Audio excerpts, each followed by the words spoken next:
Hello, everyone. Oh, thank you for the sub. Wow, you were just waiting for that, huh? Thank you for the sub, Ariel Haymarket. Hello, everyone. It's Dr. Toto Hex, the smartest science turtle, and your Ocean Onechan, here today with some lovely science friends. Hey, Super Bass. Hi, Maven. Hi, Nye. Okay, let's go through chat here. Hi, Potassium Chloride. Thank you for the follow. Hi, Maven. Thank you for the follow. Who else? I saw Zeller. Hi, Zeller. Hi, Patty. Hi, Avid out there. We're on screen. You guys are on screen. Yes. Well, I'm like delayed. I'm like, wait, are we on screen yet? Hi, Janico. Yes, you guys are on screen. Hello. I totally not named Dan. I'm gonna call you Jeff then, if you're not named Dan. Anyway, would you like to introduce yourself, Palm, who is definitely on screen? Yes, hi. Hi, my name's Palm. I am a Canadian sci-fi VTuber exploring the outer reaches of space in the distant future, and I'm also a graduate student studying plant genetics. So that's the expertise I bring to the table today. Oh, I didn't realize we were preparing our resumes. Oh god. Yeah. Okay, Forty, what do you offer? What is your trade I'm offer? Sensei, your one and only V Sensei, and I am a graduate student as well, studying mechanical engineering. So I am offering physics as my expertise. Smart. I'm offering Big yes. brain. Smart. And how about you, Toto? Introduce yourself to the new people here. That's your own channel. Well, you can't say one and only anymore, Forty, because I am also a teacher. Oh, that's true. You're right. Hi, Taminazu. Hi, Loser with Glasses. Hi, there was someone else. Hi, Kaito Nasa. Hello. I am actually a high school science teacher. I graduated from an Ivy League school, but I actually didn't graduate with a degree in science.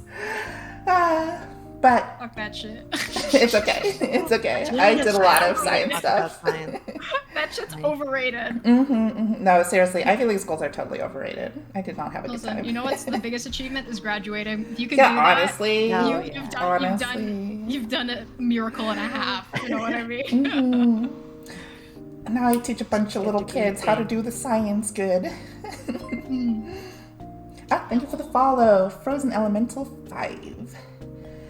Okay, so we are here today to answer your science questions. Yeah, I got a music degree. I ended up wanting to teach math. Yeah, I feel it. Hey, let me know how the volume is. Are we too loud, too quiet? How are we doing? I know my BGM theme should be playing. Hopefully it is not overshadowing us. I can turn that down a little bit. Volume check. We good? I have the tab muted, so I'm just gonna have to say yes. I don't want to hear my own voice. Yeah. Seems Like, good. nah. Okay, thank you, Delay and Nye. everything, that would drive me crazy. Yeah, seriously. Yeah, the echo. So do we all teach here in some capacity? Because I've just started as a TA again, which means that Yay. I'm doing some teaching. What Oh. are you? Are you doing or teach some teaching as well? I'm mostly a private tutor, so Okay. I just teach physics privately on the side. That's rough. That's physics. I guess- could be a TA.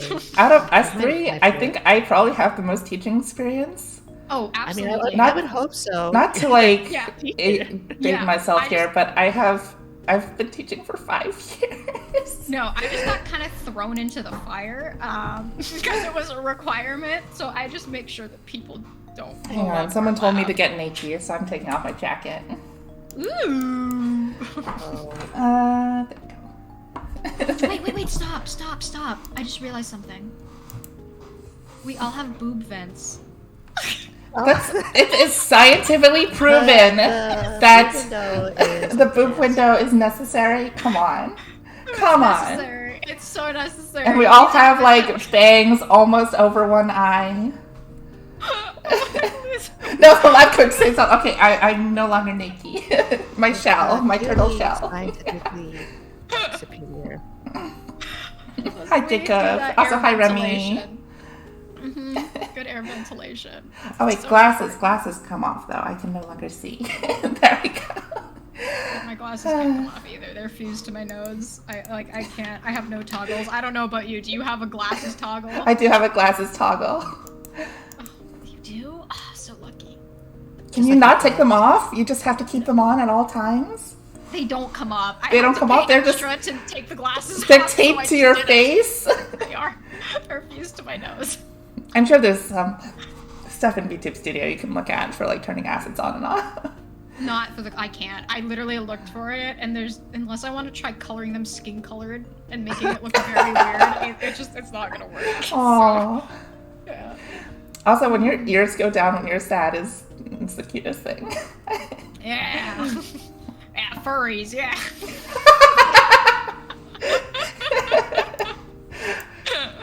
Okay, TMI. Moving on. No, I'm kidding. I'm kidding. Yeah. Okay. Hi, Slimy Boy 08. We got a lot of questions. Yeah, we got lots of questions to go through today. We might not get to them all, but we can always get to them next time. Yeah.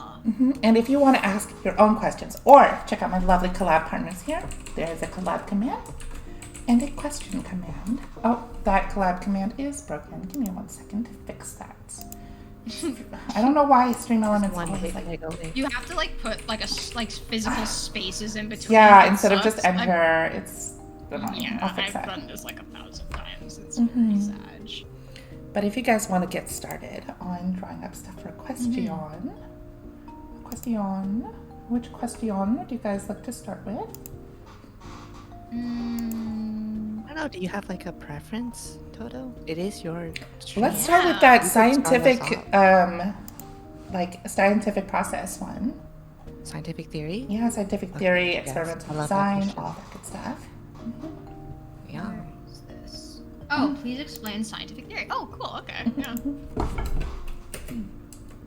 Well, I'll defer this one to like actual scientist Pomato. I'm not an actual grad school. No, man. but you're in the lab. You're doing like real experiments. I'm just like I fiddle with robots. That's still science. I mean, that's still science. That's way more impressive to me. I just like fuck up plants. That's what I do.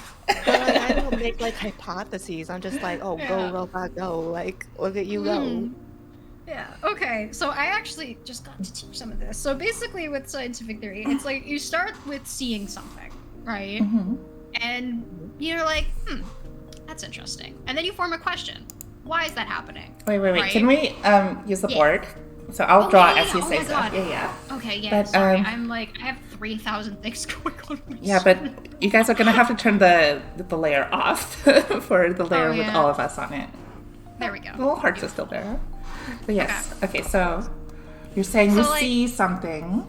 So a really good example of this would be seeing that like people in certain potential cultures or maybe even just like in general, people see like, I don't know, when people in certain cultures were sick, they would take the bark off of certain trees and they would use it to treat their disease, right? So it's like, why are they doing that? What is happening here? Why is this getting rid of their pain, right? So that's your question. And then your hypothesis would be something along, you make a hypothesis, right? Based on the question, right? Which is a statement. It's saying, okay, they're using this because this. So let's say they're using this bark because it gets rid of, you know, using this, like ingesting this bark reduces pain. That's your hypothesis. And then you have to go about either proving or disproving that. Obviously you get more specific, but it's all about asking questions, making kind of like guesses about what could be happening, and then going about proving or disproving that with experiments. And that's the foundation of science. It's asking questions and then seeking out to, you know, answer them with methodology, step-by-step, repeatable methodology. If you can't repeat the results of so if you get a result, right, but you only get it once and no one can repeat it, that's not a good result. Right? Yeah, And it's because not- that's just yeah. you got fucking lucky. That just, you got Yeah. fucking lucky. No, it's the same thing with like, I tell my kids with, because some of my kids play sports, I'm like, hey, you shot a 3-pointer in basketball, because we all know how the sports ball works, right? You shoot the basketball into the golf hole and it's called a home run, right? So you do that, but if you can only do that like once, Right. Yeah. that doesn't make you the best player on the team. It means you just got fucking lucky. You got to repeat it. Oh, thank you for the sub, So- Hikari. 13 months. Oh my goodness. So I think that's like kind of what I would describe as like the foundation of science. I don't know if it's like specifically scientific theory. I don't know if that's something else, but No, to you're me, right. You're right. No, I this is agree the with you. foundation of everything in science. If you're just like seeing something and making guesses and not testing it, that's not science, right? Yeah. And you can apply this to anything. You know, you can use it in your day-to-day life. You can use it when doing things like fact-finding. You know, you see something in an article, you're like, is that true? You can go through the steps of trying to prove that by using other sources. Like, it's something you can, like, live your life by. It doesn't have to be something that's in a lab, right? Yeah. Which is, Little lab hate, I see. Hi, Arthur. Wow. But yeah, definitely, I agree with everything you said there, and that's why it's important for scientists to always try to like go back and pose more experiences. Yeah, repeat, and try to disprove what we know so that we get to a better understanding of what we could all agree on to be the truth. Although there is like a reproducibility crisis. I don't know if you two know about that, where because of the rate of discoveries have gone significantly higher in the last few Yeah. years, it's been a lot harder for other scientists to reproduce other people's experiments and their data Right. and the results. because there's just so much data. It's like, Right. I don't know, if you're outside of the field or you haven't really gone through a search for any sort of scientific paper on a subject, there is so much being published all the time, like non-stop. It's kind of overwhelming, you know? Even Yeah. for people within the field, it's really hard to keep up with like the most current science. Like, what is the cutting edge? There's so much of it, right? Yeah, and I think Yeah. Temi Nezu brings up a thing too, is funding for reproducing experiments, because the big companies, unfortunately, capitalism is all about efficiency. If you proved it once, then it should be good, right? And we're good, right? We can sell this and we can sell it and make millions of monies. But that's not good science. You should test it again and make sure before you actually sell it. The other thing too is that a lot of research that is done that lays a foundation for everything else is done with public funds, right? It's publicly funded research. A lot of that research is probably never going to immediately result in profits, but down the line it might assist in that. So a lot of like that is it's slow because it depends on getting government funding, right?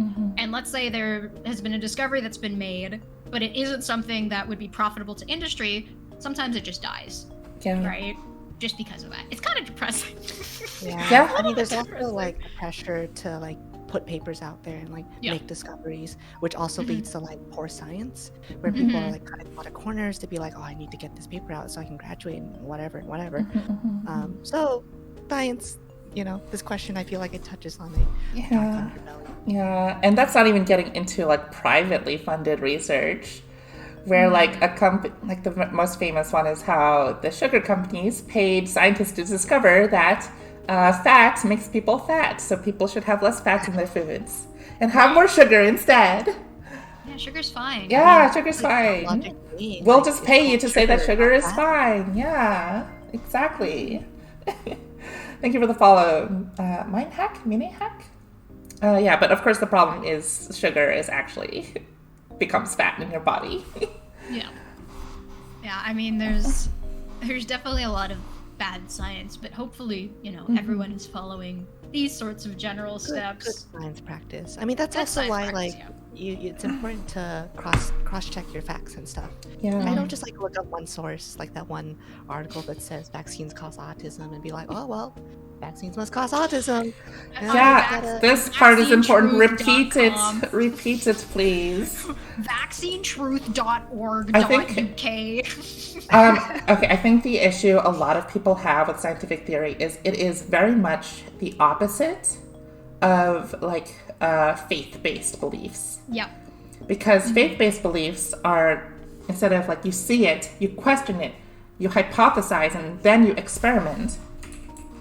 They're the backwards. They like want you to come up with a conclusion first. And then they're like, okay, based on the conclusion, this is why we see those things. And don't question anything. Horse, dude, just trust me. Yeah, it's like, oh yes, see, I believe in Zeus. So when there's thunder outside, it's because my wife is clearly cheating on me because she made Zeus angry. See, I can see it because I already have the conclusion in my mind, which is like totally the wrong way you should do things. When you do good science, you should not have, you can have something you're aiming for, but you shouldn't have like the right answer in your mind. That's what I tell my students too. It's like, it is okay. It is okay to get the wrong answer. That's how we learn. That's kind of the whole point. I think like that's like a thing I had to learn when I started working in the lab for the first time was that I would get something and it wouldn't align with what my PI wanted me to find, and I got really scared to present it because I'd be like, oh, well, this doesn't prove like what you said. Yeah, he was like, oh, my answer fine. is wrong. Like, like I'm glad that you disproved what I talked about because that's real science. And I'm like, yeah, exactly. I did a really cool lab with my kids just to like show this. It was just like, you know, density of liquid, and like their guesses were totally off, but then they could see like the liquids like switch places, and it was really cool to be like, hey, it's okay to be wrong. You're learning from that. I mean, this kind of leads into like a big thing. Again, good lesson for life. Science is all about failure. It's like all about failure. Sometimes too much failure, quite frankly, and it's why getting a graduate degree can be so hard. Because it's all about failing. We talked about this me and Toto talked about this on our last stream, but failing is a foundation of science. You don't want to just take something that is a result you don't expect and then try to like, you know, jam it into what you want it to be, right? You have to recognize it as failure and learn from it, right? Figure out what went wrong or try to determine what happened to lead to that, you know, or delve into it deeper. I don't get paid for failure because you're an industry, homie. Yeah, if you're in industry, then you should just take your failures and try to spin them as success. Like that's a different story. Yes. Yeah. But no, like this is just good life lessons, and I think a lot of just education and workplace environments do not do this well because really instead of just like doing it again and again, you should like adjust, right? You make adjustments every time, you learn from your mistakes, okay, and you improve, and that's how you get successful. If you just give up, like the other option is you give up and you throw all your work into the trash and then you never talk about it again and then it's just gone. It's like, okay. I mean, honestly, like just good life advice for like anything. Yeah. Anything you do, you're gonna fail when you first try. Like no one succeeds on their first go. Yeah, that's what I told myself when I became a VTuber too. I was basically like, sure, I might fail, but if I don't try, if I throw this all in the dumpster, then I'll never have a chance at success. So just try and you improve. And another thing, like to relate it back to the science, that's why it's important that like, when scientists say like, oh, we're wrong, and this is actually like what we found out to be incorrect, and now we're revising it, that's a good thing. You don't want scientists to just like go around and be like, yeah, we're never gonna disprove ourselves, because now we're operating under like false pretense, and that's not good for the rest of society. So you should trust scientists more when they're willing to tell the world that they have made a mistake, rather than be like, you made a mistake, like I'm not going to trust you anymore. It's not even like a mistake, right? That's the thing. That's what people, I guess, especially outside of science, don't really understand. It's not usually a mistake. It's we had the best theory that we could possibly have with the information available at the time. As we received more information, as we did more experimentation, more studies, more this, more that, we adjusted our hypotheses or, you know, our question or our, you know, what we our conclusion based off of that, right? Lots of things. I mean, there are some things that are like they're pretty strong theories, right? Yeah, like gravity. Yeah, like gravity. But most of everything is just a theory, which means that nothing is like completely set in stone, and it is open for debate and for change based on new evidence. like Right. it's hard to disprove gravity, but you could potentially do it if you Try. find out new stuff about like Higgs bosons and stuff. You could change how we understand gravity works. Like Remember for, like- hypothetically, yeah. Mhm. Go. Oh, sorry, Kami. Mhm. Oh, I was just saying hypothetically, like, who knows? They could do some whack ass stuff with the Large Hadron Collider and get a new Yeah. particle, and it turns out this particle is like weighing us down, and everything we know is wrong. Like Yeah, that and, can happen. and that particle right? just looks like a million tiny Kirby's. Yeah. Very possible. All Yeah. feasible in the realm of science. Yeah. Sorry, what were you What were you saying? saying for it to be? Oh yeah, I was gonna say, like, remember, like, for the longest time, people thought that the sun rotated around the Earth, and then somebody was like, nope, that's not true, and then they disproved it, and now we're like, oh, the Earth rotates around the sun. Okay, so this Who actually knows? brings me to a good point because we also had questions about like atomic structure and like rubidium and sodium and why they blow up and stuff. So let's kind of talk about. All right, John, a little curve, a little curve. Yeah. Yeah, the problem. Yeah, people totally burnt them at the stake. Yeah, that's Jeff. The problem with that is again the problem with people who just believe in like the faith first, like a faith first principle, and then just like draw new conclusions from that. And like God created the world, therefore our Earth must be at the center. Like it's the opposite. It's the opposite way. Also, hi Tira. I don't think I said hi to you. Hi Trips. Okay, so let's talk about like atomic theory because for the longest time people didn't know what atoms were like. So first you have like switch back to brush. You have like Democritus. There's like this old Greek dude. And he was like, okay, if I take like a piece of paper or a piece of rock and I just break it over and over and over, eventually I'm gonna get to a part that's so small that can't be broken. So he called it atomos, which is Latin for cannot be broken or cannot be cut. But so that's his theory, right? His theory makes sense, right? Except for nuclear bombs. Except for when it is.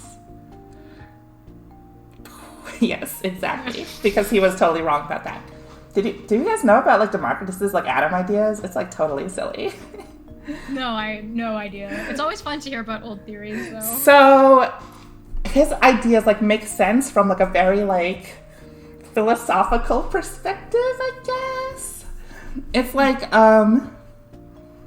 if metal is strong, that must mean the metal atoms are like have little hooks that they hook onto each other, and that's why they're strong but bendy.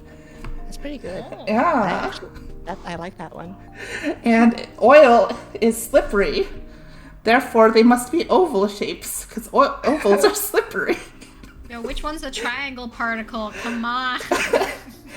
And then water is flowy, so it must be like little like flowy bits. Is what I love this theory. Wait, we should Great. go back to this one. Yeah, ovals are slippery.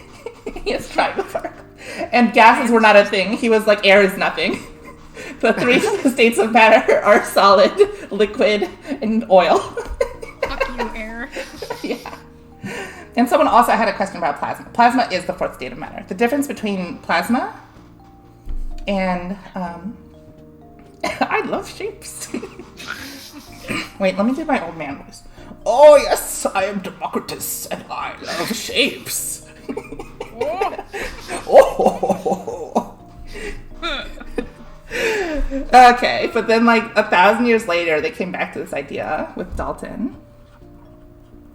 John Dalton came up with the like modern atomic theory, and he was like, "Hey, there's one atom for every single element, and you can combine them into compounds. That's how we get water."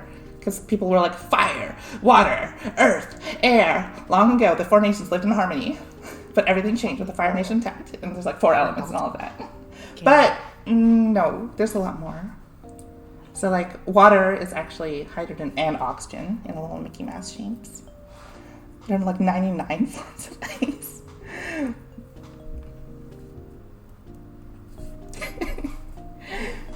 And like, the fifth element, surprise. No, the fifth element is bosons and condensate. But yes, so if you have solid, it's like close together. Liquid is like still close together but moving around. Gas is far apart, and plasma is basically so hot that the electrons do not stick to the atom anymore. So that is plasma. It is a different phase of matter. In fact, you can make plasma at home. You get 2 grapes, you put them on a microwave and set it for 5 minutes, and you see plasma like zapping between the I 2 didn't know grapes. that. Yeah, Really? it's actually crazy. You haven't done that yet? Apparently bell peppers in were my too. microwave for 5 minutes. Yeah, Oh my you God. can see the lightning zap between them, and that's plasma. Mm. But like again, this was Dalton's theory, and he was totally wrong. Dalton, he had like glasses. He looks like Harry Potter if Harry Potter learned science instead of magic. That's so sad. Look him up. Look up John Dalton. I'm not kidding. Okay, hold No wait, on. hang on. I'll pull it up on stream. I'll just like Google him. Oh no, you just correct. Oh my god. Right? He looks like an adult Harry Potter Oh, wow. that just studied science instead. No, it doesn't have to be the grape cut in half. Wait, we can look up plasma grapes too. How do I make this? There we go. Oh, There you go. Yeah, you can do it with full grapes. You can do it with half grapes or full grapes, but you'll see the plasma zap between it. It has something to do with the way that the water in the grapes ionize when exposed to microwaves. And also the length of a microwave kind of matches with the length of the grape, coincidentally, and that's why it works. It's straight up Harry Potter. Hey, Mortimer. Yes, cute anime women teaching science. Oh, there we go. I see you pulled it up on the thing too. Okay, yeah, and he found like the different masses, and he tried to come up with his own periodic table, but then he was like, again, this was his hypothesis, right? His hypothesis was that there are atoms, they make up the world, that turned out to be correct, but his hypothesis was also that these things are the smallest you can make. And that turned out to not be true. So later on, you have people like,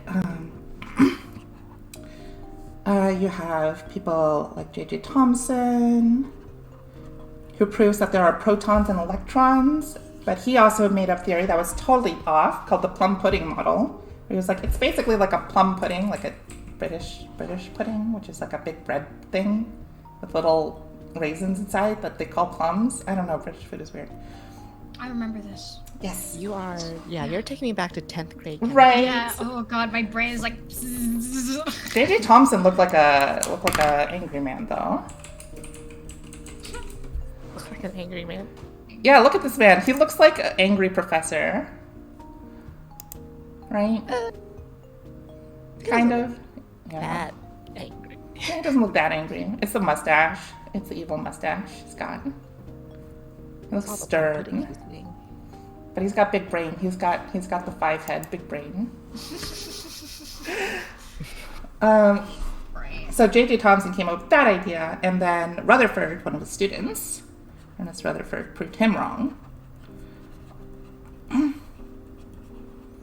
Rutherford looks like everyone's uncle/grandpa.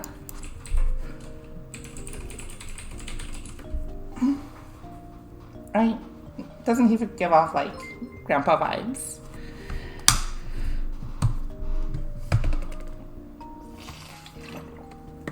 Hey, thank you for the follow, Jackie Frost, and thank you for the sub, Dr. Jojo. 16 months. Woo. I don't know. Every time I look at old scientists, I'm always like, oh, y'all look the same. No, they totally look different. I like Niels Bohr. Niels Bohr looks funny. So Ernest Rutherford proved like, hey, it's actually not what J.J. Thomson said. So even like not the same person can disprove the hypothesis of someone else. In fact, Ernest Rutherford, I believe, was one of J.J. Thomson's students. J.J. Thomson was like a professor in England. He got real mad that like people were proving him wrong, and Rutherford had to like do this experiment over and over and over, where he basically shot lasers, like positron beams, Fun. at the nucleus of an atom to show that actually it's like totally not a plum pudding. It's actually mostly empty space. You just got the protons and stuff in the middle, and the electrons on the outside. And then after that, we got stuff. And you have Niels Bohr, love that guy. I love that guy because look, he has the squarest face. Look at this man. He's got Oh. square hair and square face. I love that stash, though. I know. It's such a good stash. Honestly, he's one of the most regular-looking people. That Wait, we've what seen. stash? I don't. I have not seen his. There's no stash on him. On Niels Bohr. Oh wait, maybe it was no. I was looking at the last Oh, guy. you're looking at Rutherford. Yeah. Yeah, I mean, Niels Bohr looks pretty normal. he looks pretty normal. Yeah, he doesn't look like Harry Potter.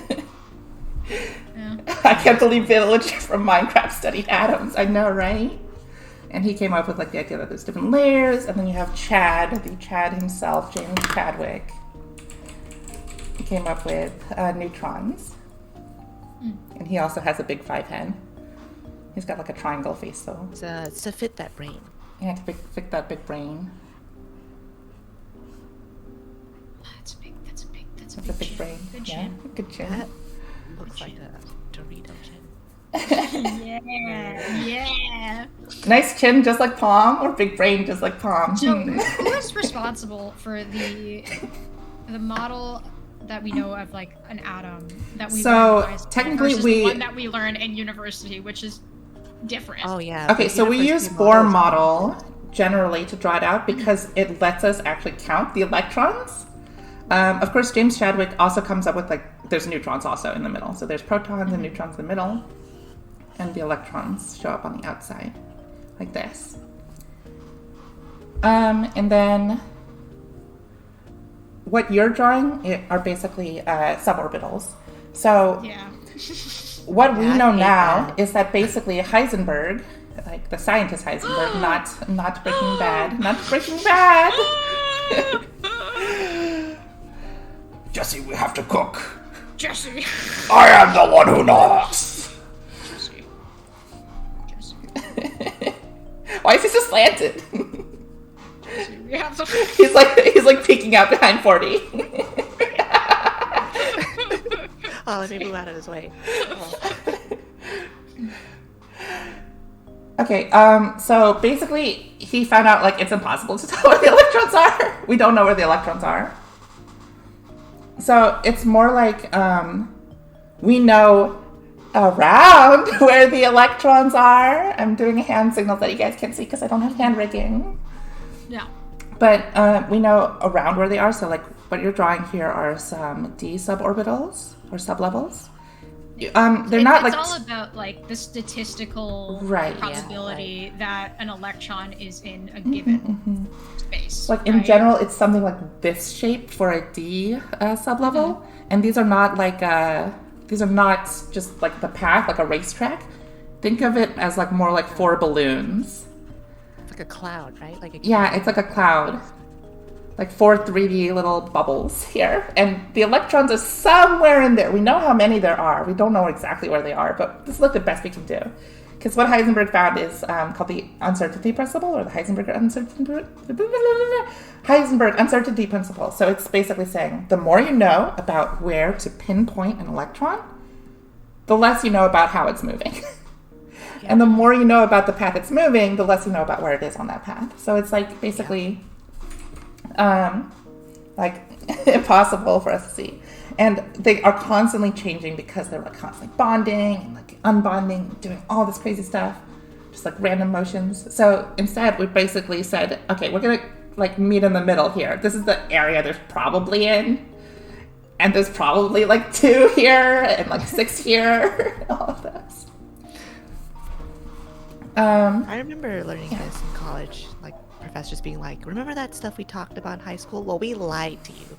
None of that is what it looks like. It's this cloud balloon animal shape instead. You know? We actually teach that in high school now. Oh, It was like- we do. What? Well, yeah, for high Yeah. school, for me, it was at like the very end. After going, say, like doing the Bohr model for like all of high school and being like, this is it. You get to like grade 12 for us here. And it's like, okay, so you remember that? wrong. And then they go over it very briefly, but then in university, it's like, okay, we're about to really dive into this. And then you have deep. If you aren't really into chemistry, you experience deep pain, like I did. Oh no, I actually teach this year in 10th grade for my 10th grade kids. In 10th Yeah, grade? Wow. Okay, the so whole thanks, SPDF Vincent. suborbitals at least, and orbital notation. We do teach them that stuff. So Yeah. we're improving. We're teaching them the real shit, Look, the it's real progress. stuff. Oh, yeah. Yeah, because it's like you have to unlearn the things. Sometimes they like oversimplify, and it's actually totally wrong. But I will say, when we use this model, it's not great because you can't really count the electrons there. So we you still use Bohr models. It's not wrong to use a Bohr model. Just another representation to Uh-huh. help us with science. So, going back to the sodium thing, the way this really works is, oh man, do I get to pull up a periodic table? Do I get to pull up a periodic table here for you guys? It's the number 11, baby. Number 11, Number baby. 11. I'm gonna Wait, screenshot this. I can draw this. I can draw this. Hold up. Let's see if I can do this. Got hydrogen. Wait, hold up. Oh my I'm god. just gonna screenshot this. You got hydrogen up here. You got he. You got like Eep. beryllium. What is beryllium? Oh fuck, there it is. I beat you to it. I beat you God to damn. it. Yeah. So should we talk about sublevels, or do we want to just get through this question on like why sodium? Probably just get because like Yeah. there's We have other there's questions. a kind of quick and dirty answer. Yeah. To why sodium is so Yeah. reactive. Give it to me quick and dirty. Yeah. Oh, okay. If you want it, okay. So you see how the first level has two elements on it?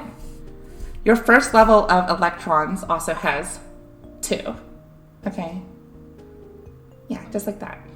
Oh god, you're gonna run out of room. let me try to move my periodic table Yeah. over so you have more room to draw in. Oh, there's a circle tool. Never Oh mind. no, that's not what I want. Good. It's beautiful. Okay, let's move this. Beautiful. So beautiful. Okay. Okay. Oh my god. So that first level is going to have two electrons. The second level has 8, and they are separated. That's how like we separated them into different sublevels. If you're getting into it, like this is 2s and this is 2p. So there's two different like paths of electrons. But in all, that would be 8. 2 plus 6 is 8. So the second level has 8. And then sodium goes to the next level, and we stop there at sodium because that's the one we're looking at. And it just has 1. It has 1 more. And it's a fucking pimple sticking out of sodium's face, and it wants to get rid of it. Basically, all atoms want to have that smooth, beautiful, amazing outer level. They want it to be fully smooth. And this guy, this little pimple of an atom, of an electron, is mad. It wants, like sodium is mad at it too. It wants to get rid of it. So when sodium is like this is the pure sodium. This is the angry sodium that you should not put in your water to make pasta. Otherwise it will blow up in your face. Okay? So what will happen is sodium will try to give this electron away to someone who wants it. Now, who the hell would want an electron that's like a little pimple? Well, there's other elements. For example, like chlorine. Chlorine is very much the same. 2 and then 6, but then with 7. And it's not really a pimple, because this is kind of gross if we could continue with the pimple analogy. But it's, no, sodium and potassium all blow up. That's the interesting thing. Like, the periodic table makes so much sense. All of these guys in group 1 have that one pimple. Like, if they're in the first column, they have one pimple sticking out. They have a different number of layers underneath. Like, hydrogen has 1 layer, lithium has 2 layers, sodium has 3 layers, because it's in, like, the third row. Potassium has 4 layers, but it still has 1 on the outside. We call that a valence electron, but it's that one that sticks out. It's like when you gift subs, right? And you've gifted, let's say, 19 subs, and you're like, ugh, 19's a gross number. I want to even this out at 20. Right. They want this shit to be even. Yeah, you at know? 8. Or you And can when think it's of it as like a full set of Pokemon cards. Mm, Like this is that extra card. You're like, I don't need another Pikachu. Fuck you. yeah. But then Like- Chlorine is like, I'm missing a Pikachu. Please give. Please give. This is basically like the back alley behind your school where kids are trading cards. Oh no. That's like redox reactions. Redox reactions get really into like the half reactions get into like the back alley like trade-offs. We'll talk about that some other time. But like this is like Wise white dragon. this is also why chlorine is so dangerous when it's pure because it's trying to take. I just want the take. It just wants to take. So if Greedy. this is mustard gas. If you breathe it in, it'll take your electrons, and you don't want that because your electrons are the kind of like the things that hold the chemical bonds in your body together. So, what happens is sodium will give it to the chlorine. Sorry, I'm moving around. It's okay. And then they get together, and once they get together, that makes sodium chloride or table salt. And then they're both very happy because they're nice and stable. Chlorine has its full outer shell. Sodium has its full outer shell with nothing extra. And they're nice and they're stable. And you can put it on your food and not explode. Yes. You do not want these two things separately, isolated, just going willy-nilly. Because that shit will... Like, you don't have to worry about the sodium giving its electron away and blowing up anymore because it's already given it away. The chlorine has it. And you don't have to worry about the chlorine stealing electrons anymore because it already has the one stole from the sodium. They're happy. They're good. It's a happy partnership. Yeah. You know what I mean? Yeah. It's really cute, actually. It's my one true pairing. One my true pairing. OTP. I actually like a year ago, me and another teacher tuber, we actually drew out anime versions of sodium and chlorine. Had them get together. Oh my god.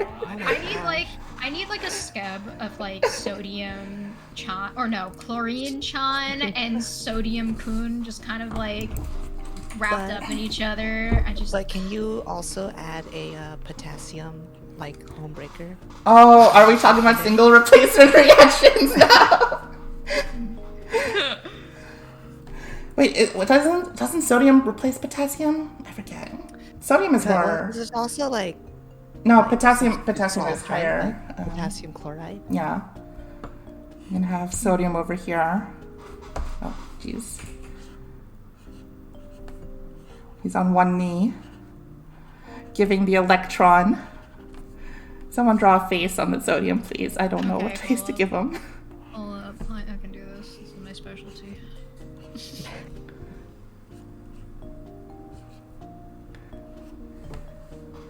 Beautiful. Why is he so angry? He just doesn't know how to show it, you know. Look at that. Look at that love. Oh my goodness. Yeah, no, you're right. Further down. I was mixing it up. Further down is more reactive because they have lower ionization energy, meaning it's easier for them to give away. That came for science, stayed for the romance. Okay, let's make them both Bishy boys for all our yaoi fans out there. Oh, I love it. hell Yeah. Oh, hell There's too many cute girls on the stream. We need to balance it out. I need I some agree. bush. Get them like the Oh, fucking pop star. Wait, we need to change the chin then. You realize that, right? Yes. Oh, you're right. Have big hands, Tiro. Science Raid. Welcome, Dr. K. Welcome, later. Science Raid. Hello, Dr. Cave, who is also a science grad student, studying physics and stuff. I'm still playing Monster Hunter World. Nice. Yes, you came in at an interesting time. Can someone please erase the non-pointy part of that chin? I need the pure Dorito fantasy. It's very important. Yeah, wait, no, it's on mine. It's on mine. I have to erase that, I think. Also, we're all in a very fun, well, I mean, some of us are in a very fun grad boat together. Yeehaw. There you go. Oh,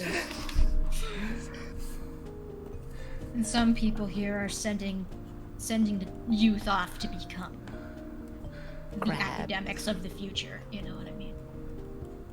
Senpai, will you be the anion to my cation? Oh, that's so cute. Oh my god. Oh no! Now we have to make him a. Now we have to make him a cat boy because he's gonna be the cation. Oh, you. Oh my god. Oh, Oh my god. Sodium-chan. Sodium-chan. Na-chan. Oh no! Everyone calls him Sodium, but I'm calling. but Chlorine calls him Na-chan. It's so cute. The Crimson Chan. The next Hollow Stars wave is gonna be Element theme. That would be Honestly, Niji Sanji is probably closer to getting to Yeah, like over no, 100 element-based VTubers. Yeah, this is the real game coming out. And then potassium comes in, and potassium's easier to give electrons from, so potassium would steal the chlorine away. I know. Potassium's like everything. Rival. It's a rival. It's The a love rival. triangle. No. Perfect. The sodium one mostly plays the blue one. My favorite one is the blue one. Nichiryomu. This is great.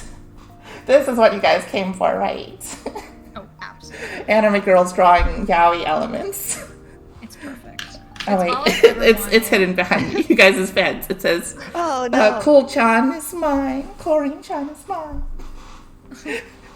I have a book. It's called Wonderful Life with the Elements. I may have talked about this before. I've mentioned this in like Twitter, but it's a book where each of the elements of the periodic table is personified as a old man, like a manga-styled old man, a naked old man. It's one of the best books I own. You need to send me a link to Like, this. thank you for Yeah. that visual. A naked old man. Life with the Elements. I'm literally just search this up here. I need to find what's it? Oh yeah, this is like pages. Is that the Chad? It's a Chad Fluorine. Oh, it's a No, Chad. some of them Fluorine is are the most Bara- attractive. Yeah, some of them are Bara old men, but some of them aren't. It depends what element they are. Yeah. Oh my god, wired men. Can I please? I hate when they're like, "Can you please give us your email to see this?" It's like, no. I would kindly refuse. Let's see if I can.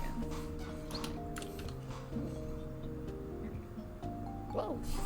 Oh, Whoa. I better erase my. You can That see is it down not- there, right? You got hydrogen. You know, let's make that kind of big. I'll delete it. You know. Aww. Wait, what's happening to the Multi-purpose hydrogen over here? madness. Super light. Actually, really dangerous. Yeah. You know, makes rocket fuel. That's so cool. I didn't this know portrayal margarine of was- hydrogen. Hard in Yeah. using hydrogen. Got the melting point, the boiling He point. fucking looks like a density. stand. Yeah. He does look like a stand. Taste the power of my stand power. Hydrogen. Hydrogen. I don't Elements as stands. How do Alright, I you should really do that. Oh yeah, you're right. What did you think hydrogenation was? You're right. I actually only remember that from, I think it was like Billy and Mandy. There was a quote that was like, it's only partially hydrogenated. Oh, sorry, you can't post links in the chat. Let me allow it. Oh crap! Sorry. It's okay. Wait, did I just... Oh. I broke the rules. God damn it! No, wait, it's /allow, isn't it? Did I just get? Or did it not show up? It just It didn't showed show up up. as, like, Yeah, it asterisk. just showed up as asterisk. Oh. I don't know how to do it, and I don't think any of my mods are here, so just post in the Discord, I guess. Okay. Under, there's one called Study. For all our educational-based needs. There we go. you. Anyways. Yeah. And Elements are plug my fun. Discord, I guess. You guys can join my Discord if you would like to see stuff. Though I'm usually very busy. Being a teacher.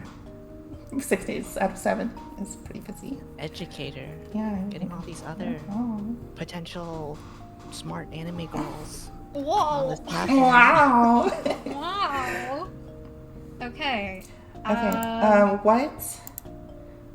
What do you guys want to talk about next? Because I just did a lot on that one question. Oh, I mean, there's a couple questions. Like, that's why sodium and rubidium blow up.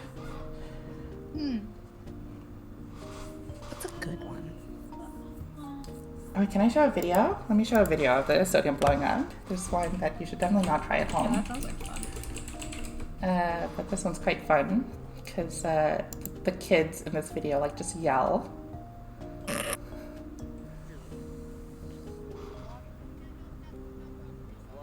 I can talk about one of my favorite science experiments to do. Oh yeah. Do that. Okay, but yeah, there's the This is where sodium. they do they plop it in a pool or They something? plop it in a lake, so definitely That's they a killed fish, and this big is definitely chunk. yeah, that's a huge chunk. I would be scared to touch that, honestly. I would I not thought want like to the be anywhere moisture near in the that. air would just like react with it. Yeah. Yo, they Oh, they- needed that. And Eat look, it. there's like fucking fire in the water. Oh, Oh my god. Jesus Christ. It's so huge. Yeah, that's the power of your electrons. Like, look at all that smoke. I mean, it's not smoke, it's hydrogen Oh gas. my god. Like, that's crazy. Yeah, fried fish. Yeah. No, don't try that at home. Yeah, some of it like flew all the way There's over there. another one? Oh. No, like some of it popped off and flew all the way to the side. Sodium. Yeah, like some of it went all the way over there. Like I would not try this at home because imagine that did not pop over there and popped over to you. Like no, I don't want to be near that. no. Do not try that at home.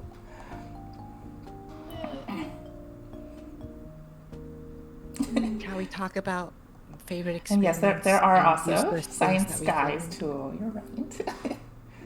Yeah, that was only sodium, so that's pure sodium. No, Oh, that was it won't happen sodium. with your salt at home, obviously, because that's already bonded with the chlorine. The I sodium. thought that was happy. rubidium. Oh yeah, rubidium is also bad. Rubidium's really bad too. Yeah. Sodium is just it do be vibing. But that's why it's on the periodic table in the same group, the same guys in the same column act very much the same. I'm moving my arms like you guys can see me, but you can't. Okay, but like I'm trying to like vertical. The vertical ones act the same.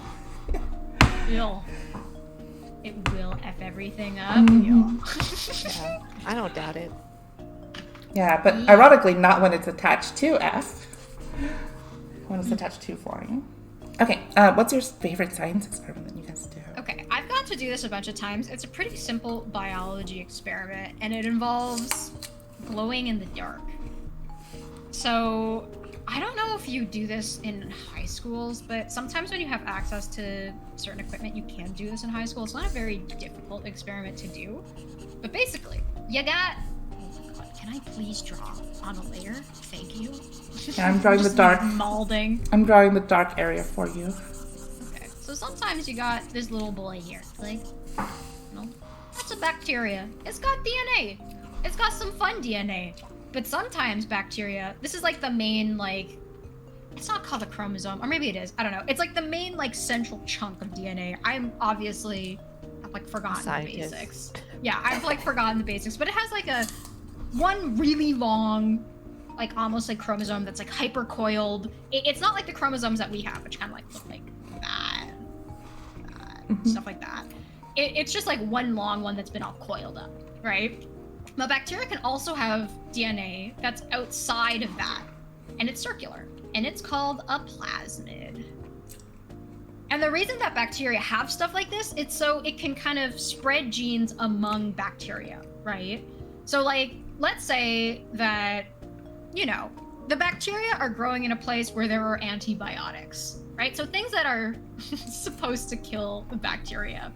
If one bacteria develops a resistance to that antibiotic, it can spread that resistance with a plasmid. So basically what happens is it will like kind of yoink this circular DNA that it just kind of has floating everywhere. It'll just kind of yoink that into other bacteria, right? And that's why antibacterial resistance or antibiotic resistance will spread so easily, because they have these like parts of DNA that they can yeet amongst each other and share, you know? It's kind of like a rumor, you know, like how rumors spread. Resistance spreads. Yes. You gotta tell everybody. You know what I mean? You gotta share your info, your knowledge. So, these things are really cool. Plasmids are super cool. Humans do not have them in our cells. This is like a very much bacterial thing. And you can kind of take advantage of that. So, you can engineer plasmids to have things on them, and then you can put them into a bacteria and cause the bacteria to do things. So one thing you could put into this circular piece of DNA, which by the way, it doesn't actually look like a circle. It is a circle, but it like looks more like this because it's double stranded. That's behind. Oh, That's behind Courtney's head. It's behind Yeah, my here. head, my big head. Yeah, this is the off-limit zone. No, you got. It looks like that because it's like double. Oh, I'm doing a really bad job with this. It's like double-stranded circular DNA. So what you can do, and this is super fun, is you can take a gene that's super common. It's called GFP. It's literally called GFP, and it literally just stands for green fluorescent protein. And it comes from jellyfish, Wow. and it's one of the things that lets jellyfish glow in the dark, right? So you can take this little, the DNA that codes for that, you can kind of stick it in here, right? So now any bacteria that you have with this circular chunk of DNA with like this thing in it, if you put it in them, they will glow in the dark. So that's a super fun experiment. It's really easy to do. You just basically need, the plasmids are already made. You got these plasmids, and then you got like the bacteria, you know? And then you do, basically what you do is you heat the bacteria up, and it makes holes in the bacteria that like the plasmid could go into, and then you just let them grow for a while. And then you get glow-in-the-dark bacteria. It's super fun, you know? I don't know about you, but I like making things glow in the dark. Someone said it compared to like sharing memes on Discord, it's like you send Yeah. one cat video and it's a good cat video, exactly. or one Key and Peele video and suddenly it's everywhere. Exactly. Or like, I don't know about you guys, but I was on Twitter and there was like that information where the news tab on Windows 10 will like nuke your computer. It will like eat all your What? RAM or something. Really? Yeah, What the and fuck? it was during a recent update. I think I fixed it, but they fixed it. But there was during one update that happened, and that information just disseminated everywhere. Yes. Right. This, Yeah. The Seabat story is also. Mm-hmm. Oh, the Seabat, yeah, like that song went from being on just Reddit to all of TikTok, then all of the internet. Yeah, Mm-hmm. but you know, Yeah. I mean, it's just kind of fun. You know, you can kind of do something really simple and make things that you usually would be afraid of glow in the dark, and then it's just fun. When you make something glow in the dark, it's really fun. Yeah. Yeah. And That's- actually, there is a method now to like take this glow in the dark bacteria and use it to figure out like to classify other bacteria with it. Oh. Called like high resolution melting, which is something that I worked on as Oh, my that's cool. like capstone in undergrad. Thank you for the follow, Sandra Dyson. That's really Plasmids cool. are Whoa. Plasmids are memes. Yeah. Memes. We are bacteria spreading memes. Right you it. know? We must spread the memes. Mm-hmm. We're all humming Seabat. No, I will say as a woman, no, this is my hell. I will say as a woman, that song actively turns me off. It's a weird song to begin with, and just how it was used, it's so tragic on so many levels. I feel like it was a made-up story, but you never know with Reddit. But no, no, please. I saw Like- what that homie looked like. He was fucking. Yeah, he made a video of himself demonstrating. I'm like, dang. No. He's either like the greatest comedian or I feel bad for his girlfriend or his ex. Wait, hang on. Let me say this quote from chat. I'm making the mother of all omelets here, Jack.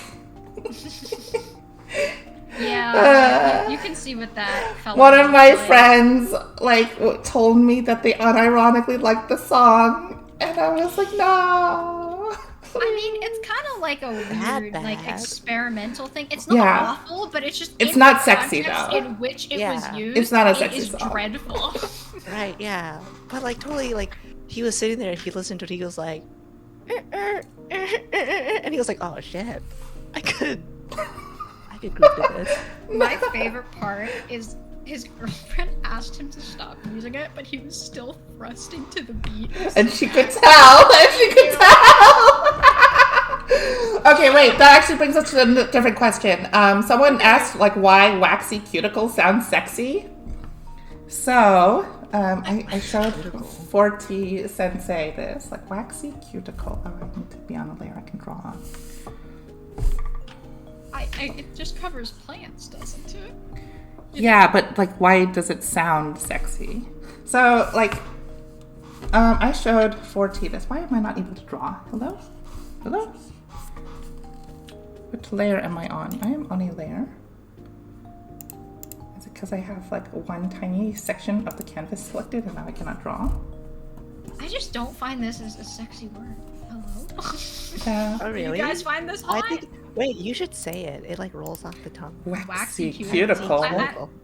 I think the word cuticle is just a no. You know? It's so like, you know? A lot of k Waxy. sounds. Waxy sounds like sexy. Wait, why am I not able to draw? Forty, can you help me out and draw Kiki and Booba? Okay. I'll do my best. I'll try to figure out why I cannot draw. Oh, there we go. There we go. Okay, so one of these shapes is called Kiki, and one of these shapes is called Booba. Which one's which? Spiky one Kiki. Blooby one boob.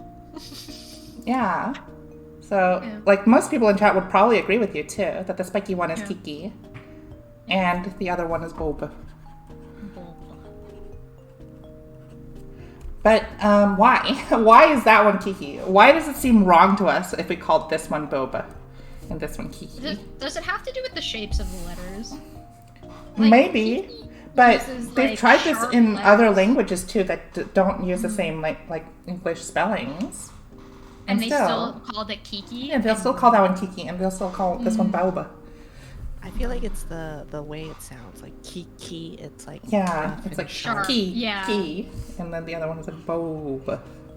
And Boba looks like Booba, so looks like booba. yeah. And we got two big old ones right here. Yeah.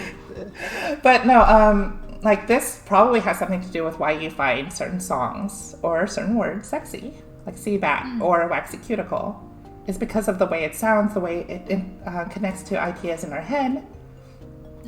To inserting another question here, to the qualia in our head, like the way we perceive things, that like in between of us receiving the input and what our mind does to actually perceive the notion. Now that said, I don't find waxy cuticle that sexy. It sounds kind of like sexy and cute, but maybe that's the connection. But like this has a lot of like hard. I'm reading that, stuff. and I'm just picturing like a tropical plant, you know, and wax. And I don't find waxing sexy. I just. But that's find it because you study necessary. plants, right? So you have those notions in your mind, It's true. and that's what it's connecting to you. Sorry, you were saying something, Forty? Oh no, I was just gonna say you don't find plants don't do it for you. Plants don't do it for you, even plant ladies, Depends on plant the plant. girls. Are we talking vines or cactuses? You know. You like cactuses? Oh, No, I'm saying it depends which one you you're like talking do you like about, you know what I mean? vines? You like vines? Oh, geez. Yeah. Oh, I don't I know have where a this right is to- going. I have a right to remain silent. Oh jeez, I just dropped something. Oh my god. Don't drop something just because the vines are coming for you. Those do not look like vines. What? No, they don't. Excuse me. No, don't. those look like something else. Okay, I'm sorry. Here, is this better? Vines, I Yeah, vines. Yeah, vines. Listen, would you rather a long tendril? Oh my god, stop dropping stuff! Would you rather a long tendril or you know, just like a spiky, boring houseplant? Well, I guess like I mean I love long tendrils. Exactly. I mean, you're dropping Thinking stuff. that. You're dropping stuff all over while thinking about vines. Well, vines are hot. Thinking about okay? those long, thick, and plump vines. Was this the logo for Vine? I forget. Yeah, sometimes I walk over to an old building and see dem vines, you know. Them some vines. You want to be copied on by the vines against the wall of the house. Hey, you said What was that, not me. Excuse What was that me. meme? It was like, oh, genuine conversation, horny response. Yeah, horny as well. Talking about plant biology.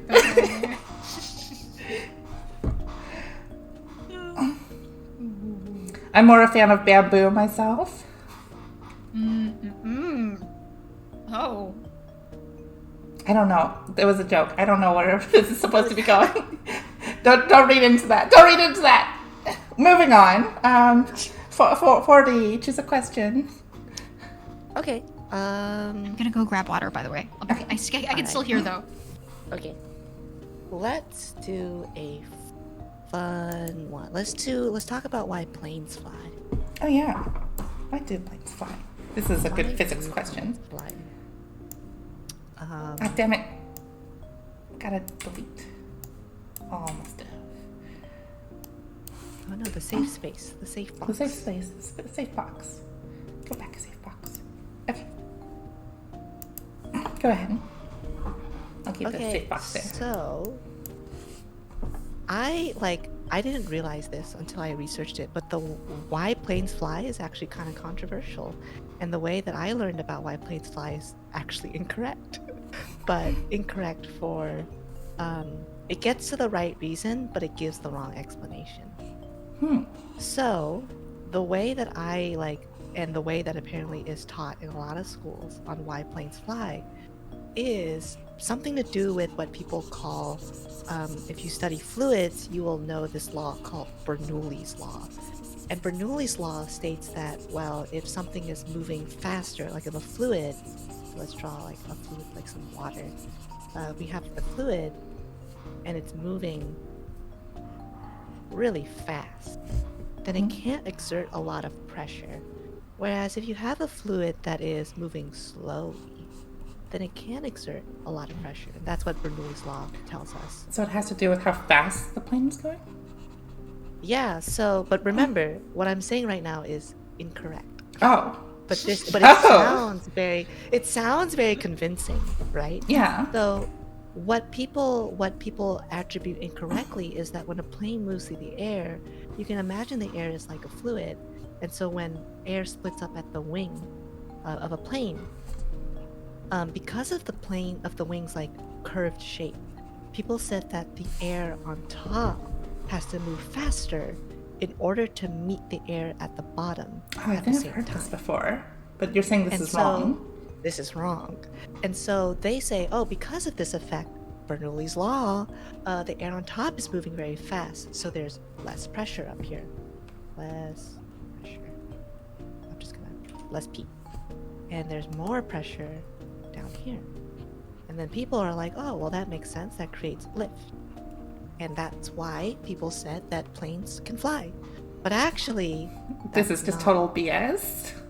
It's it's not total BS. They are correct that there is less pressure above the wing and more pressure below the wing that does generate lift.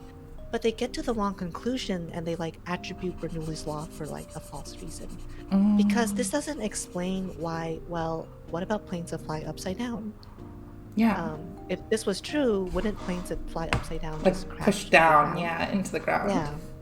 And what about paper planes? Paper planes don't have curved wings, but they definitely kind of float in the air. Mm-hmm. So there are other theories, and I guess the prevailing consensus is that there's not a right, a agreed upon reason on why planes fly. But when I was looking into this, the new theory, or the theory that we have right now, is that the air that travels above the wing, if we talk about Newton's laws and stuff, right? The air particles want to keep flying straight. But as they do this, they create a vacuum just below the wing right here. And so this vacuum kind of sucks in the air that's flying straight. And so it's like, oh, it's there's all this other volume that we can take up, because air is a state of matter, right, that wants to expand as much as it can. But you can think of like a finite amount of air particles that are trying to take up more volume. So when they do this, they spread themselves thin. And that is what some new scientists believe to be the cause of less pressure above the wing. And for the exact opposite reason, below the wing, the air is being condensed into a smaller volume, and so they are pushing up on the wing. Wait, then again, how does this work with upside down planes though? Yeah, I have no clue. It like called out like why the other explanation doesn't work, but it didn't seem to like defend why it could work for Yeah. upside down plane. And I wonder like maybe if like an upside down plane, the way the wings work, if they change the airfoil direction to like account for this. But I'm pretty sure for like upside down planes, they would still have downwards drag. Yeah. I guess the answer is even scientists don't know how planes fly. Well, I don't really know. I think I remember there was like a video about this. It was like things to like blow your mind or something like that. It's like we don't actually have a really firm idea as to why planes fly, and it's like, oh. we just know that they do. Like it just works. Todd Howard, is that you? This works. This works. It just works. I love this couch that you drew for us. Yeah, that way It's cozy. that way you guys can be cozy. Yeah. And not like draw in that space because it'll get covered up. But I thought it looked better than just a safety box. Yeah, what so other questions? mysteries that science still cannot answer. Why do planes fly? Yeah, so I guess when they tell you to turn off your phones, probably listen, because even we don't know how planes fly still. Oh, I don't turn off my phone on a plane. I mean, I turn it in airplane mode, but I don't turn it off. I don't even turn it on airplane mode. What if that's what caused... That's a hoax. You have to have it in big airplane hoax. mode to fly. No, I'm kidding. Oh my god, no. There's no way that my like little iPhone could take down a whole plane. I just don't believe it. In before. And before I go down, I'm like, oh, it's all my fault. Here it comes! Oh my goodness, here's the phone! Emergency landing. Someone had their cell phone on. We're going down. I'll be like, ooh, I'm just gonna put my phone away. Yeah. Oh, I mean, it doesn't really make any sense because they're also sending out radio waves too. Yeah, I looked into it, and I heard that like the reason why they tell you to put it on airplane mode is because it's not the plane they worry about. It's they just care about you. They're like, oh, if your phone is on non-airplane mode, it's gonna be searching for signal the whole time, and that's going to drain its battery. I don't know. Maybe. I mean, that's kind of you, but I want to be surfing memes while I fly on the plane. Yeah. And what other questions we got? What else we got here?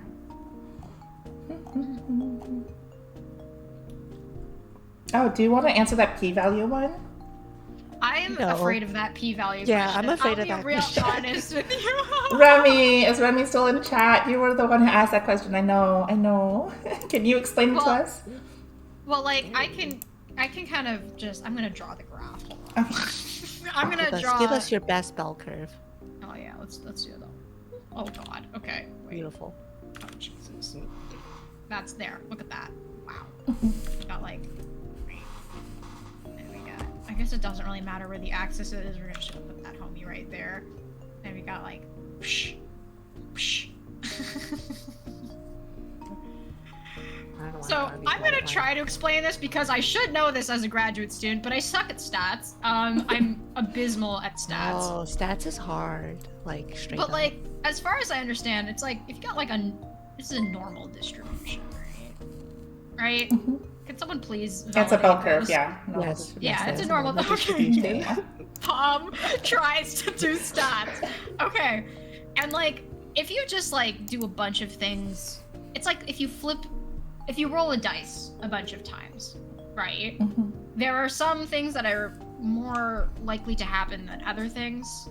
even if it's random. Oh, really Right. quick. Thank you for the follow, Renzor CR92. Thank you.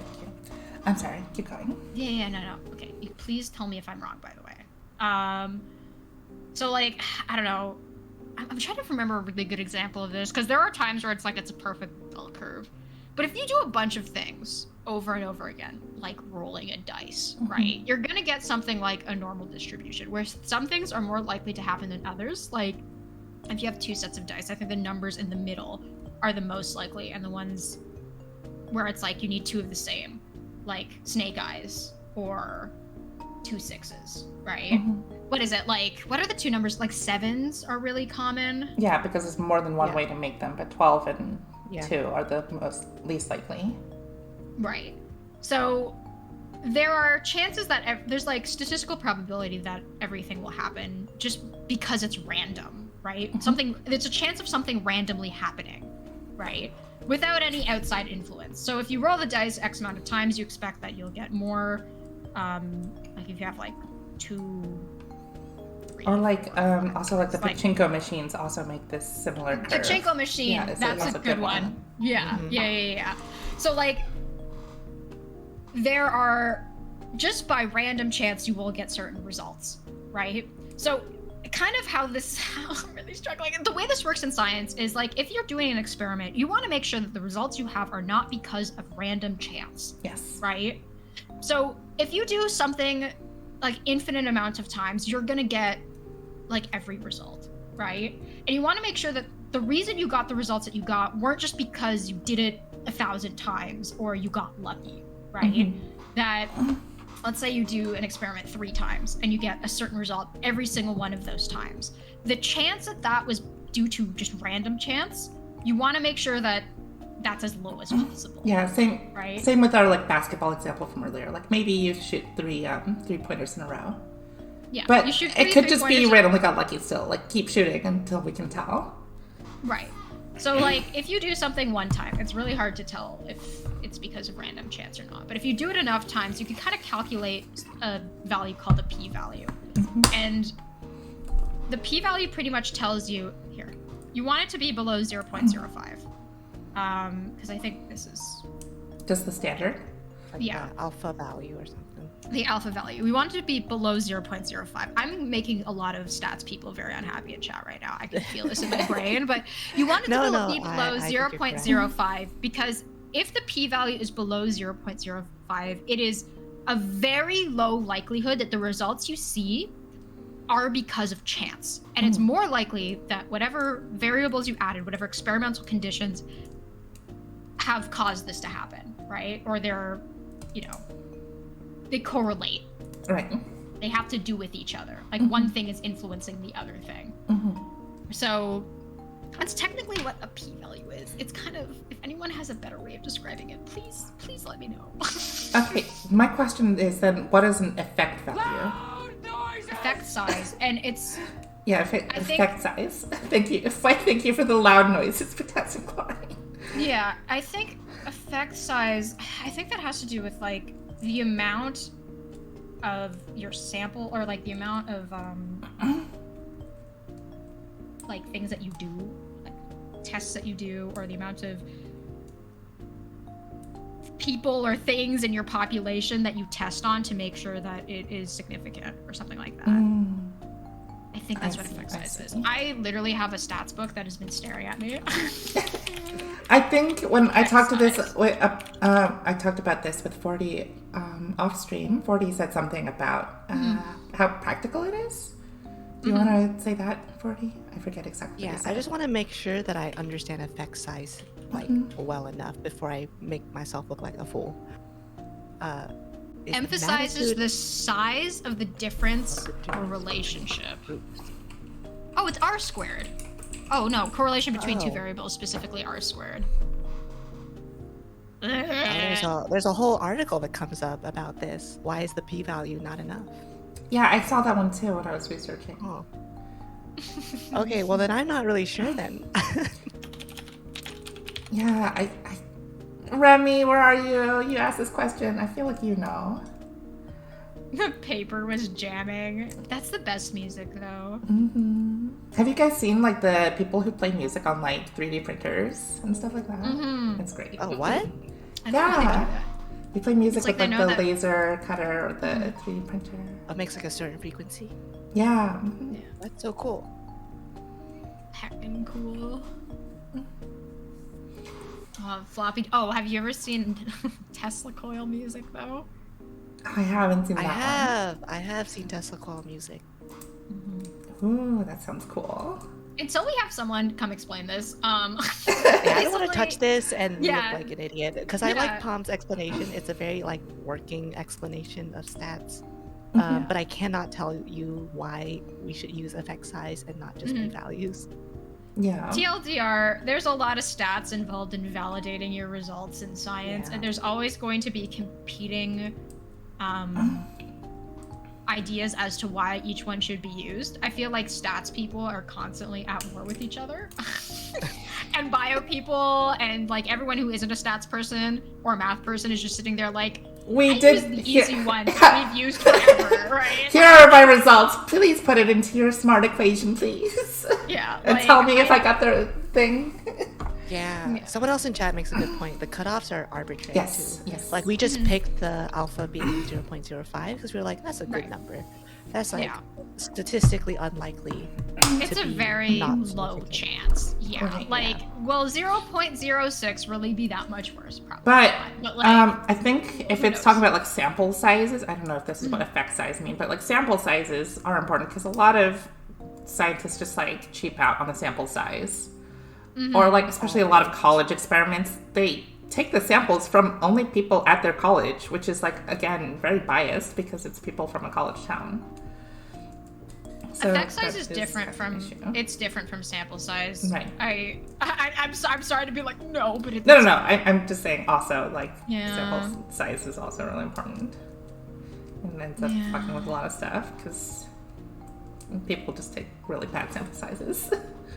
Here's another good lesson. Just because you're in science or you're a teacher or any of these things does not mean you know everything. That is so true.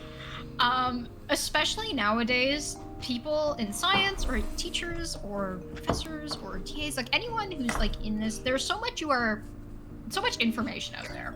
Wait, You know what I I think I mean? figured it out. I think Did just you? by skimming this article for a little bit, Oh, I think shit. I understand now. Okay, wait. Okay. We're learning. Okay, we're learning live, everyone.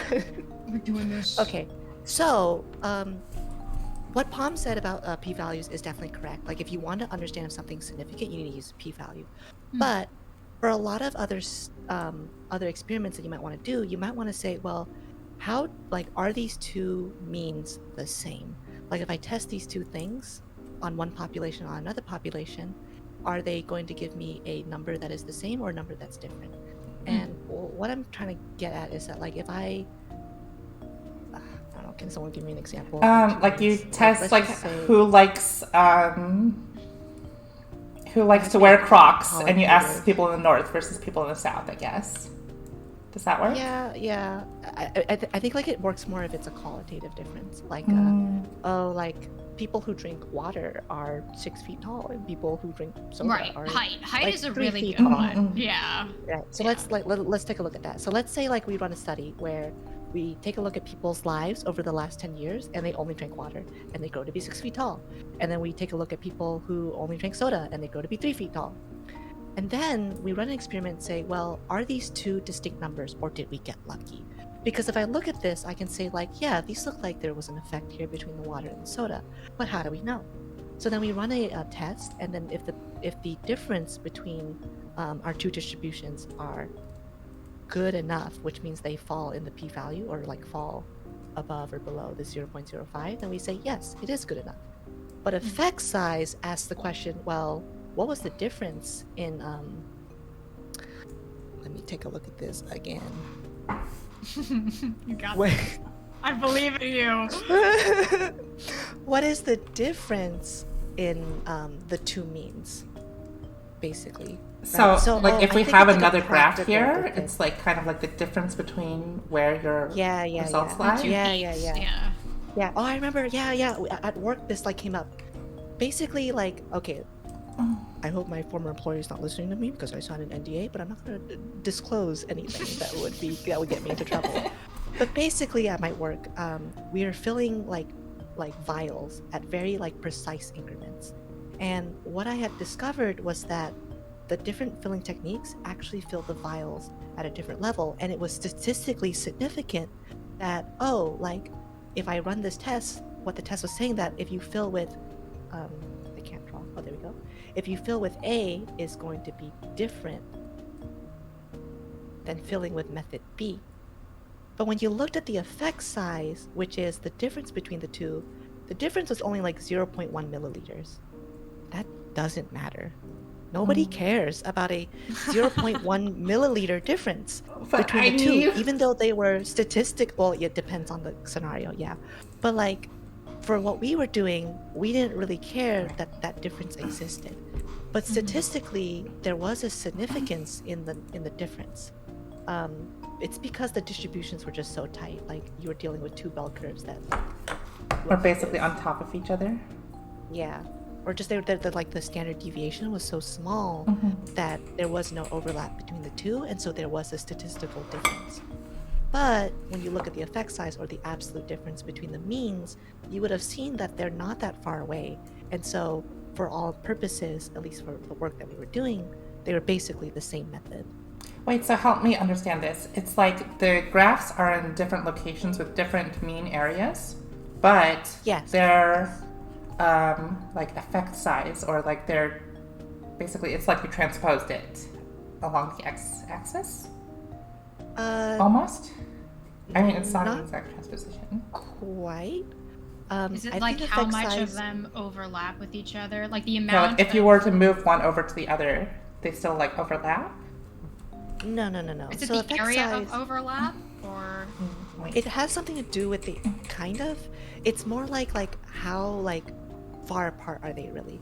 Because the p-value just tells us that hey, these are two distinct bell curves. But effect size will tell us, but these two bell curves are very close to each other. Even though they're just distinct, they're not that far from each other. And so, is your result really significant because of that? Sorry, I feel like I'm doing a bad job at explaining no? this. I'm literally looking at YouTube videos Yeah, right now. I'm trying to understand this. So if they are very close to each other, then like you're saying, like these two like would basically be the same shape? Yes. Basically, yeah, like it's I saying think that that's what I these meant by two transpose. bell Like if we were curves- to move one on top of each other. Right. They could basically they could basically belong to the same distribution They're because of just how close they are. right, but they're just in a Yeah, different but because of spot. like the individual standard deviations are so small. I remember this. Okay. Scientific No. You're right. You're right, because you don't really know if the distributions are the same. You're trying to figure out like if they actually are or not, or how similar they are. You have no idea what the shape of the distribution is, right? You only have like measures of mean and standard deviation and all that. And I guess like it has to do with that. I remember some of this. This has to do with power analysis, and I'm getting flashbacks, and it makes me hurt. So, well, the TLDR here is that stats is a mystery, and it's really hard to understand. I'm gonna plug a channel that helped me like months ago when I was trying to figure it out, and I understood it at the time. There's a channel called StatQuest, which is amazing. StatQuest with Josh Starmer. He's great. Excellent channel. Yeah, I'm gonna see if you can. I'll see if I can pull it out because I can, Yeah. can post the link. I love everything about him. Hello, I'm Josh. Hey, He does little. almost 800,000. Let's get it up. Yeah, guys. I can't sub because this is not my StatQuest. like normal account.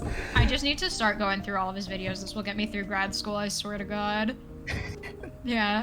A gentle introduction to machine learning. Okay, so is it kind of like this graph, the maximum likelihood, that one? Like, see how those graphs all look kind of the same? The bell curves look the same, but they're on different spots? Is it like that? Yeah, so that could be a good example too. Like if we run a test on two of the bell curves for how distinct they are, the p-value might tell us that, hey, these are two distinct bell Right. curves. And you're But the like, oh, effect cool. size tells you they're basically the same. they're basically the same because they're basically right on top of each other because the difference between their means are so small. Right. So then that is a good question, because then why don't we use effect size instead of the p-value? Because science has a lot of catching up to do. Or maybe, who knows? It might just be a preference thing. Yeah.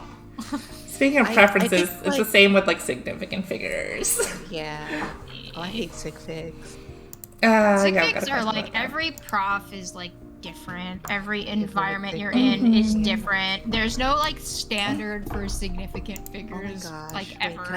can I tell an embarrassing story about sig figs? Yeah. And Twitch streaming. Okay. Oh no. So I was watching another Twitch streamer, right? Mhm. And they were doing like a Sportle quiz. Okay. And one of the questions was like, how many sig figs are in this number? And it was like 83.500. Right. And originally the streamer guessed 3, but then he said 5. It is 5 though, right? It is 5. It's 5. Yeah. But I was being dumb because I don't care Wait, about why sig is it? figs. Is it because they're all there? No, Like, because they're there's a all- decimal, so There's a the decimal. zeros at the end Yeah. count, and there's a decimal. It's like Yeah. the. See, I don't remember any of this stuff because it doesn't Right? matter It doesn't after a matter. certain Yeah. So I asked in chat, how is it not 3? And the entire chat was like, bozo, fucking count, like there are 5 there. And I'm like, oh, I thought killing zeros don't matter. They're like, there's a decimal. And I was like, okay, I didn't realize everybody in the chat has a PhD in sig figs. I'm sorry. Yeah, geez, that's so mean. No. I'll be honest, the only time this ever applies to me is like when I'm doing a calculation about like how much volume. Okay, let's get rid of this by the way. How much can I? Oh my Okay, gosh. should I cover sig figs really quick? Yeah, you can do Yeah, that. I Please, think please do. Okay. I feel like this is definitely your domain Because it's something I teach in high yeah, school, yeah, and we you standardize it yeah. and stuff. I Okay, so remember it. for example, if I say you have like, why is it not letting me draw again? Please, computer, please. There we go. Okay, let's say if you have like $3, right? We would say we know one part of this. We know it's 3. However, really it could be $2.99, right? And $2.99 is more accurate. So when you're counting sig figs, we say this is like 3 significant figures, meaning it's more accurate than just saying $3, because this would be the exact number. Okay. However, if we wanted to say it is exactly $3, we could say 3.00, and now we're saying it is exactly $3. However, if we put like a 0 in front of this 0 doesn't mean shit. We don't care about it. That one doesn't count. It's still 3 significant figures. So the way this works is if I write a number like 0050000500, the numbers in the front, or the zeros in the front never count. All non-zero numbers always count. Zeros in the middle always count. So zeros do count, like always, if they're in the middle between 2 numbers. Yes, this is 4. Very good. Because these zeros do not count. They only count when there's a decimal somewhere in the number. That's all. If there was a decimal, now these guys count. They're like sometimes. And it is like arguable if those should count. Because it is kind of dumb. Because for example, like if I say there's around 2,000 people at my school, right? Like this is like a total guess, right? I'm in so much pain. This is like not use. I know that I learned this Yeah. at some point, but I must have ejected this from my brain because if I saw 500500 dot, I'd be like, okay, everything after the 5 is important there. And I guess hypothetically, you could do 5005 times 10 to the. Right. So it's Right. like the same thing as, okay, if we say 300 cents versus $3, right? One is not more significant than the other because of the same amount. It's still the same level of accuracy. Okay. Right. However, if I were to say like 300 point like this would be the same thing as saying this, which is more accurate. If I say like 2,000 people at the school, that's not a very accurate number. If I wanted to say exactly, I could put a decimal here to say exactly 2,000, and now all of these count. Right. Yeah. It's kind of dumb. Yeah, I so will if any say, of Oh, I was just gonna say, I will say that like throughout my entire undergraduate and graduate career, nobody has ever like slapped me on the wrist or being like, Sensei, that's like that's the inappropriate amount of sig figs. Like Yeah, no, but it was nobody something I learned in cares. 10th grade, and then just like even in labs, nobody came up to me and was like, your No. numbers are not significant. And No. Yeah, When yeah. I teach, like, I'm like this literally never comes up. The only things that ever do come up is like rounding and when Yeah, to it's like when round to and how round. much to round and how many things are significant after the decimal point. Right, but then But- even then, it's not like totally so. No. Or like Like, another when I example was- is like if you say 0.01, like this is one Yeah. significant figure because this, if we said it's like $0.01, it's the same thing as saying 1 cent. I'm that just one is not assuming more if significant than the anything other. can be simplified with scientific notation, then that's all that's significant. Yes, Because, like, let's scientific say, like, notation is just like super easy. right? You just say It's just like 2 times 10 to the 2 times 3. 10 to the Yeah, and then just right, and everything this is before 2 the times- times is significant. Right. So literally, if you can shorten it, you only take the one that you need from that. Exactly. That's what I'm taking from this, Mhm. which is like a very roundabout way to, you know. Yeah, but I mean, like even then, if we wanted to say exactly 2,000 people for our scientific notation, we would still write this. I hate that. I know. I know. No, I don't. No, I refuse actually to do that. Absolutely not. Oh boy.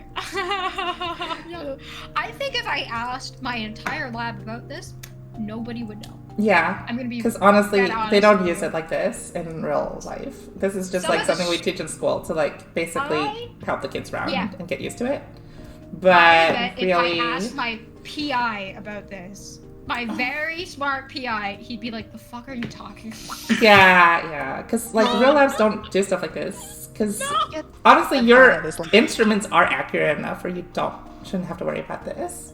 Well, Or you I should was have saying some the level only of time accuracy I already. ever have to round, right, is like in my like molecular biology and other small biologies, you use like micropipettes, right? Mhm. Micropipettes are pretty much, to anyone who doesn't know what a micropipette is, actually let me just picture of it. It's a glorified like turkey baster for small volumes, Yes. right? kind They're of very expensive. Let me find a fun picture of a micro. Oh, that's a good picture. I don't want to draw this out because my tablet do be wilding. I don't know if you've noticed. That's a micropipette. And like if you kind of zoom in, you can see there's a dial there, right? Mhm. So like micropipettes can give you like a certain amount of volume, right? Like they can only hold so much. So if you want to do really small volumes, we usually do volumes in like microliters. So, you know, 1,000 microliters is 1 milliliter. So we're working with very small volumes here, right? Right. So already it's like going to be pretty exact. Like, why Right. would you have to worry about it? So, interestingly though, if you want to do really small volumes, you have to use different pipettes, right? So usually you'll have something called a P20, which can do volumes from like 2 microliters to 20 microliters. You have like a P200, which does 20 microliters to like 200. And then you have like a P1000, which is 200 microliters-ish to like 1,000. So you usually have at least 3. If you're doing really tiny stuff, you can go get like a P2. Or like you can get really, really teeny tiny amounts of liquid. It's all about moving liquids around. Big liquid, small liquid. It's all about dispensing that liquid. That's all I do all day, every day. Makes my thumb hurt. But because of this, like, and you have ranges here, right? The way that you kind of set the range is with a dial like this, right? But honestly, this has more in it than you usually have. You usually only have 3 numbers in the dial, right? So you have let's say you have a P1000. So you know that its range is 200 microliters to 1,000 microliters. And the dial will look like this. Where the top number is thousands, this is hundreds, and this is tens. So you can right. like adjust it. So you can, Exactly. So Pick let's up say the that I want to pipette 522 microliters, right? Mhm. This would be 0, this would be 5, and this would be 2, right? Mhm. But now I have a problem. I can't set the next 2 Now you could grab another micropipette, but nobody does that. Right? So you basically you have to round when you use bigger volumes, right? So like the last digit, sometimes you're rounding. So that's the only time where this ever applies to me, is determining which way I'm rounding. And even then you can kind of get a little funky with it. Yeah. That's the only time it matters. I just went into micropipettes. This is like what if you meet any molecular biologist or anyone who works in a wet lab with small volumes, they love micropipettes. These are our children. Like, you don't I understand. agree. Yeah. I mean, you're holding their hand for so long. Squeezing them. You can also hold two of them at the Squirting same time them. and feel like you're a ninja with two kunai. That's pretty great. Wow. Turn around. Squeezing two Yeah. of them at the same time. Oh my goodness. One day I'll take a picture of myself with two micropipettes. How scandalous. Like a Naruto headband Cool or wielding. something. Oh my god. Yeah. I've done that. Like, when I'm in the lab late at night, I practice my ninja moves. I'm doing that too, to be honest. Oh my goodness. It's like, could I defend myself with two micropipettes? Like, stand back. I will micropipette your face. Yeah. But they're very expensive, by the way. Very expensive to use. That's why in first year and second year labs, we literally have like entire sessions dedicated to how to use a micropipette properly. Because they're not hard to use, but until you know how to use them, you can wonk them up real bad. And then it's like $1,000 to fix. Oh my goodness. Yeah, Down. they're expensive. Yeah, Oh, no, yeah, so acid. definitely we don't use that for the fucking high school kids I work with. We use like these Plastic motherfuckers, the bulbs. plastic Yeah. bulbs. Yeah. Yeah. Or have you also use the glass ones, right? The big glass tubes with the bowl. Not with my kids. No, thank you. Oh, really? Nope. Giving them like glass beakers is already a lot. Like, Yeah. I've already had kids break them. Giving them something they You all can know squeeze that, and like- squirt that is made of glass? No. No, no, no. Glass. No glass. Yeah. Use the Oh, thank you micropipette for the with follow, your- Humble Hedgehog 91. So, the TLDR of this entire situation is sig figs are a thing that you learn in high school, and then as you proceed through academia, you literally never use ever again. Yeah. So if you're not very good at it, don't worry about it. Yeah. There are much more important things Yeah. to invest your brain power in, you know? Yes. It's literally just like how you round at the end. It's like whatever. Like the other parts are way more important. Yeah, like if you get real bad on a sig fig test and your parent is like slamming on you, like, how could you do this? Just know in your head that it don't really care. doesn't You matter. can be like, hey, my like 72 is actually 2 sig figs compared to 100. That's only 1 sig fig, so actually my score is better. Like to like push it to the extreme. If you get into grad school and you start talking about sig figs, people will look at you like you're an alien. Like, what the fuck are you talking about? Okay, wait, Jeff. Right. No, like my I work with a lot of low income kids. Yeah, that's just my Very school Andre population. voice. What the fuck are you talking about? Yeah. Yeah. Homie, Just why don't just you tell your say it? parents that like 3 anime girls on the internet told you that sig figs don't matter. To 3 anime girls that have very expensive pieces of paper. Oh yes. Very expensive pieces of paper that say that they did science good for at least 4 to 5 years. Yes, Or- science is what Science. I did. University good. University good. Yeah. They did the university thing, you know. Oh.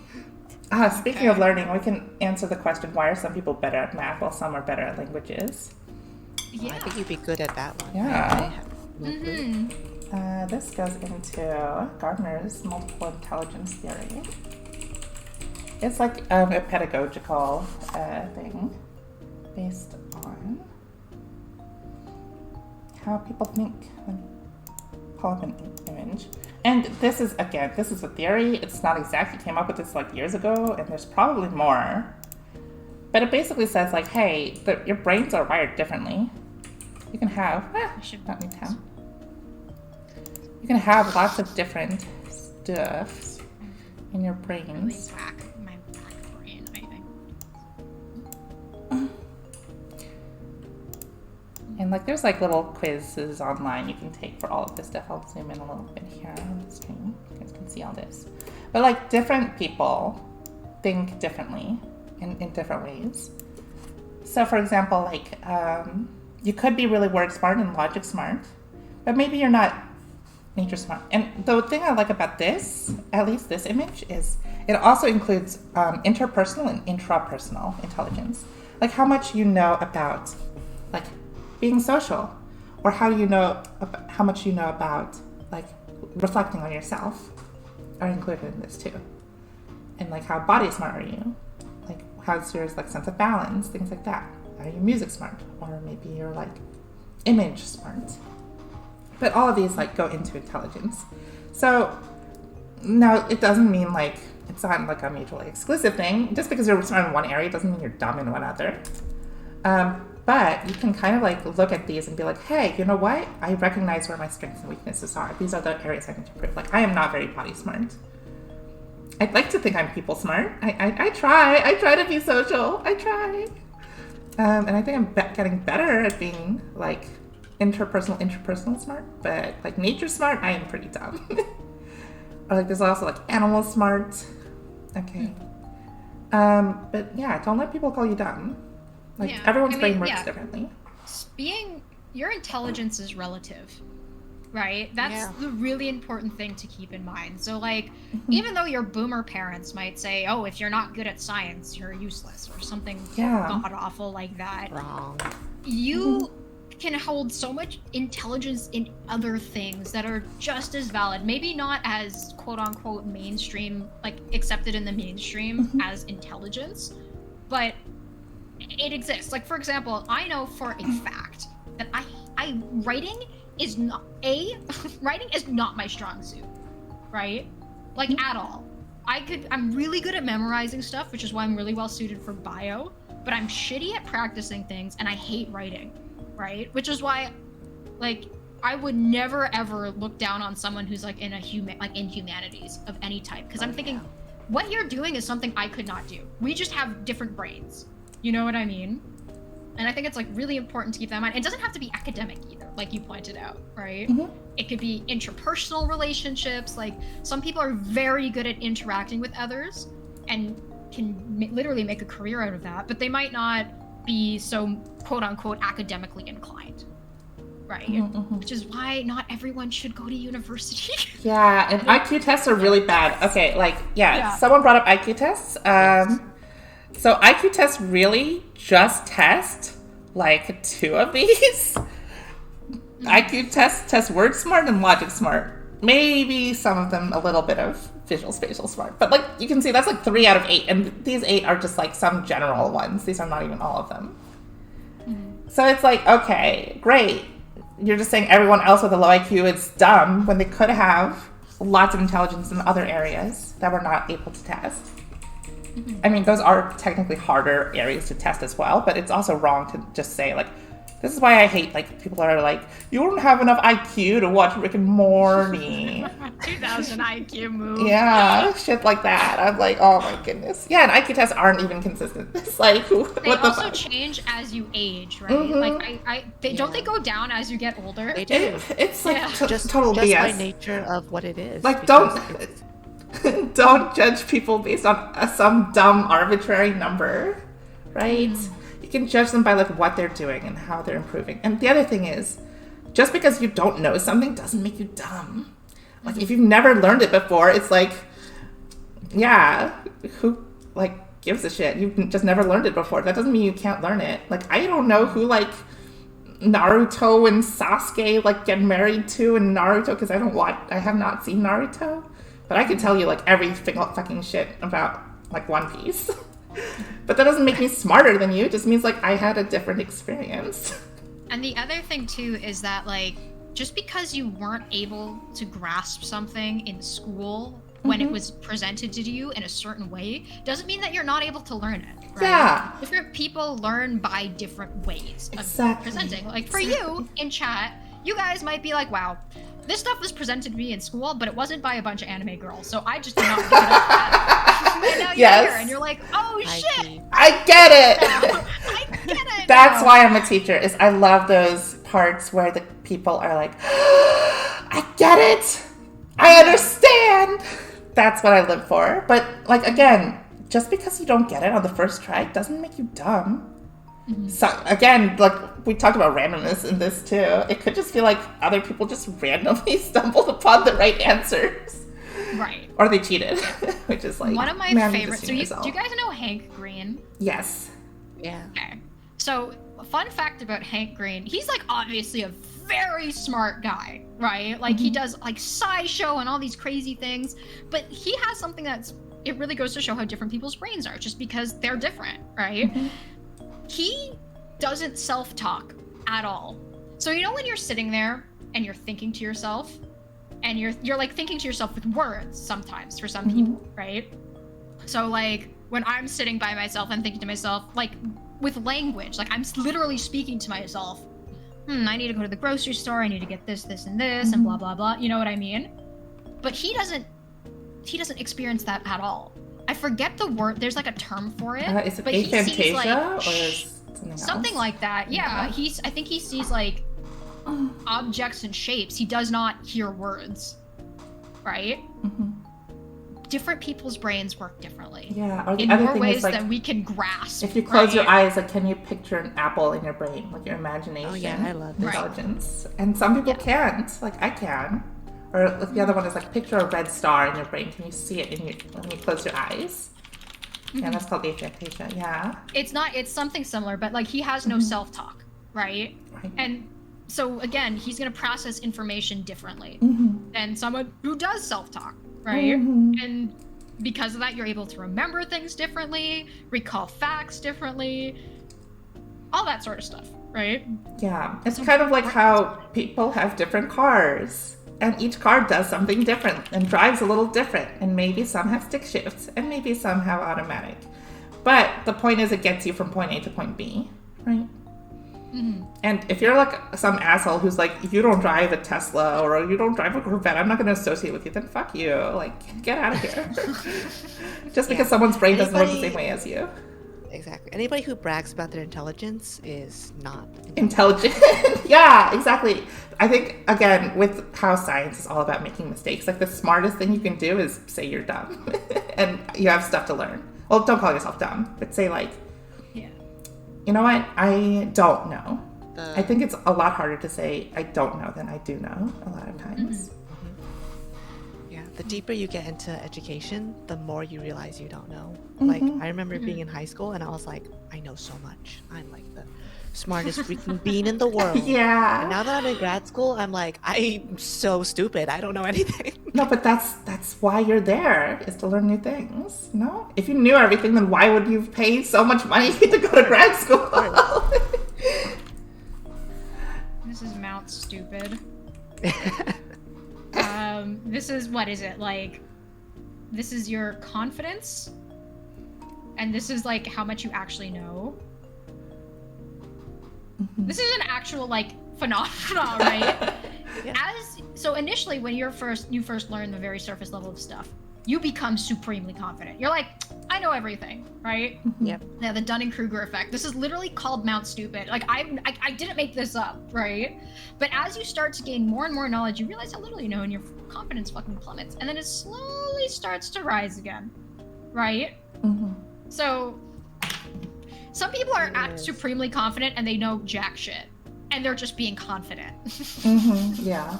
Yeah, they're like, I've watched 1 minute physics video on this. I'm an expert. Yeah. Oh no, or even an like lower expert. than that. Like, I watched like one newsreel about vaccines. Oh my, please do not get me started. yeah. That's another. So the timing for this was kind of whack for me. So when COVID first hit, I was taking an advanced immunology course. Okay. Oh, I love that. I'd taken intro immunology, which it was fine. Advanced immunology was one of the hardest courses I've ever taken. I did okay. I did not do good on it. I did okay. It is so confusing. There's so many conflicting things going on with what we understand about the immune system that I was lost, right? And while I'm struggling with this, despite my, 4 years of, undergrad, there are people out there being like, I understand COVID. I'm just, like, if you take 16 pounds of vitamin E, you will survive. I'm like, how the fuck do you know this? Like, excuse me? 16 pounds. 16 pounds. If you eat your weight in vitamin E, you will survive. It's like, excuse me. What? No? Question mark? But yeah, no.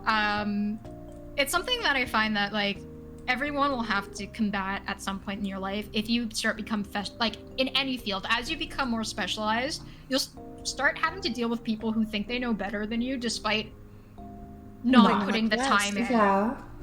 And this isn't a gatekeeping thing. This isn't to say they can't get there and they can't have the same knowledge base that you do.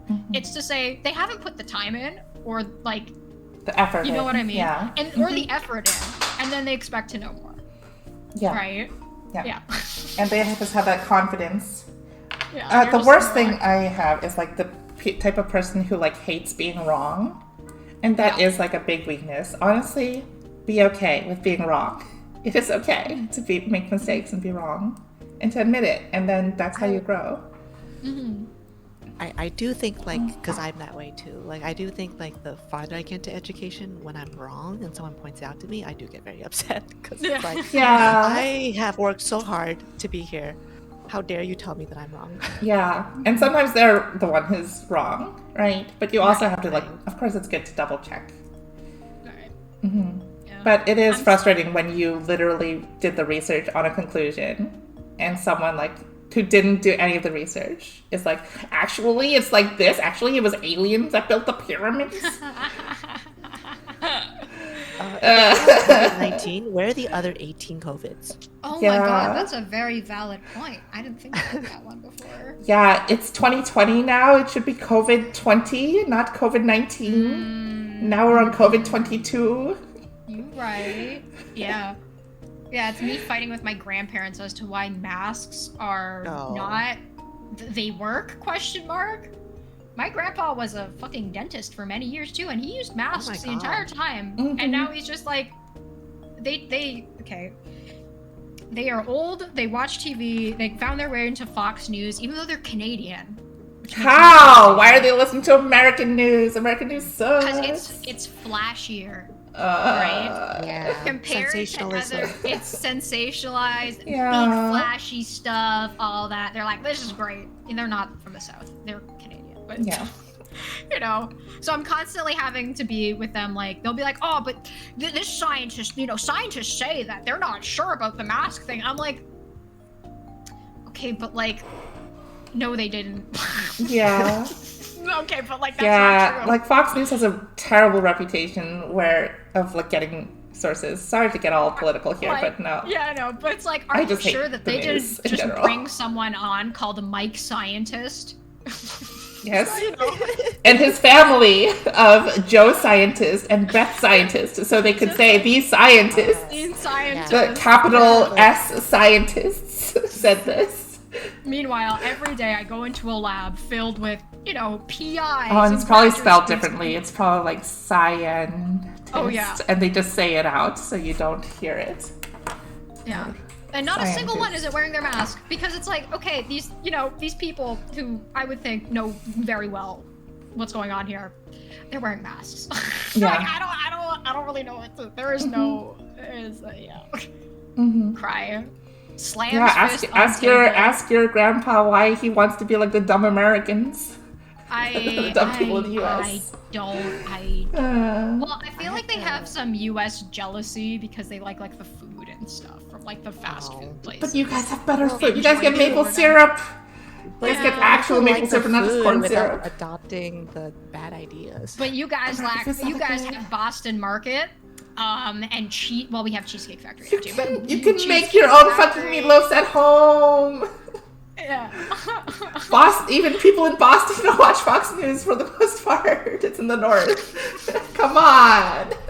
It's this like weird RPing of wanting to be an American. It's like, okay, fam, Why? you live. I don't know. Instead of we being have people furries, like it's that. it's Americans. I mean, like, I feel like they're Americans who want to be Canadians, so... Americans.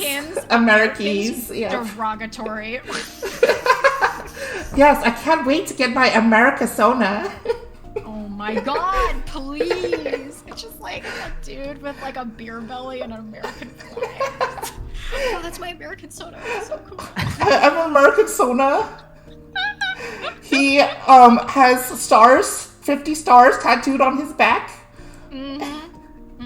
Wait, this is just a JoJo character. I just realized. Wait, it's just Funny Valentine.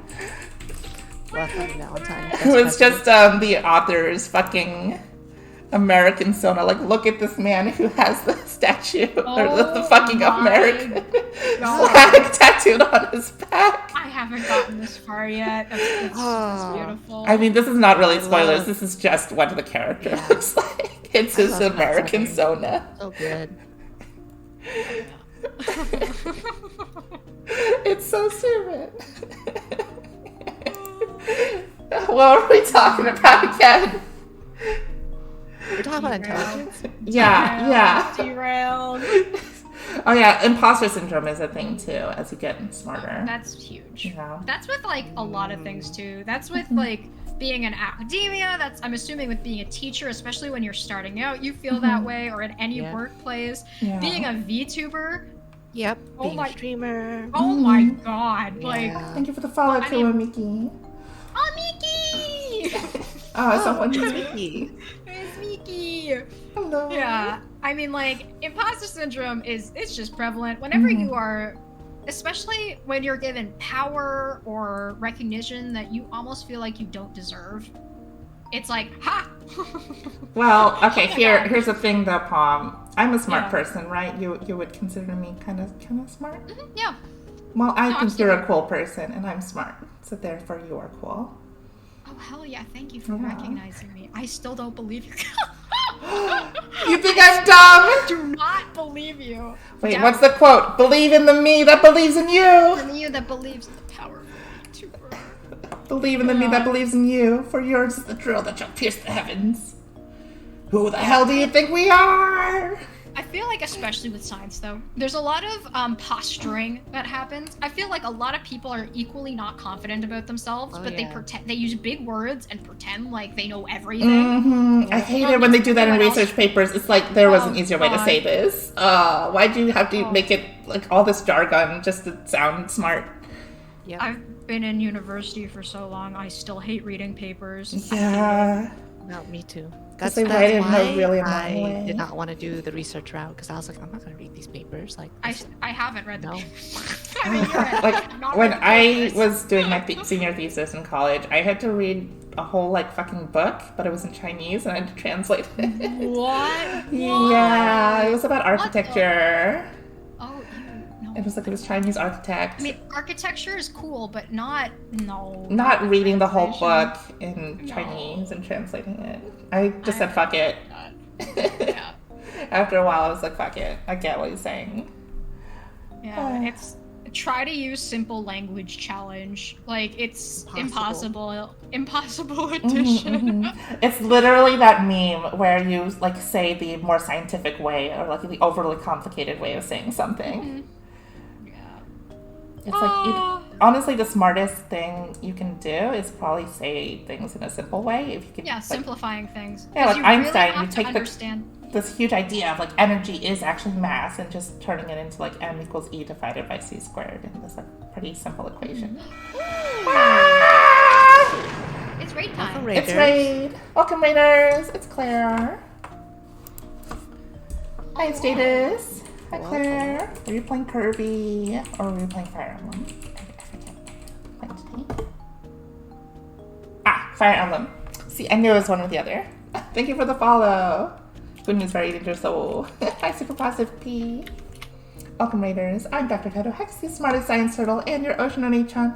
We are looking at science today. We're talking science with my friends, Palm and Forky.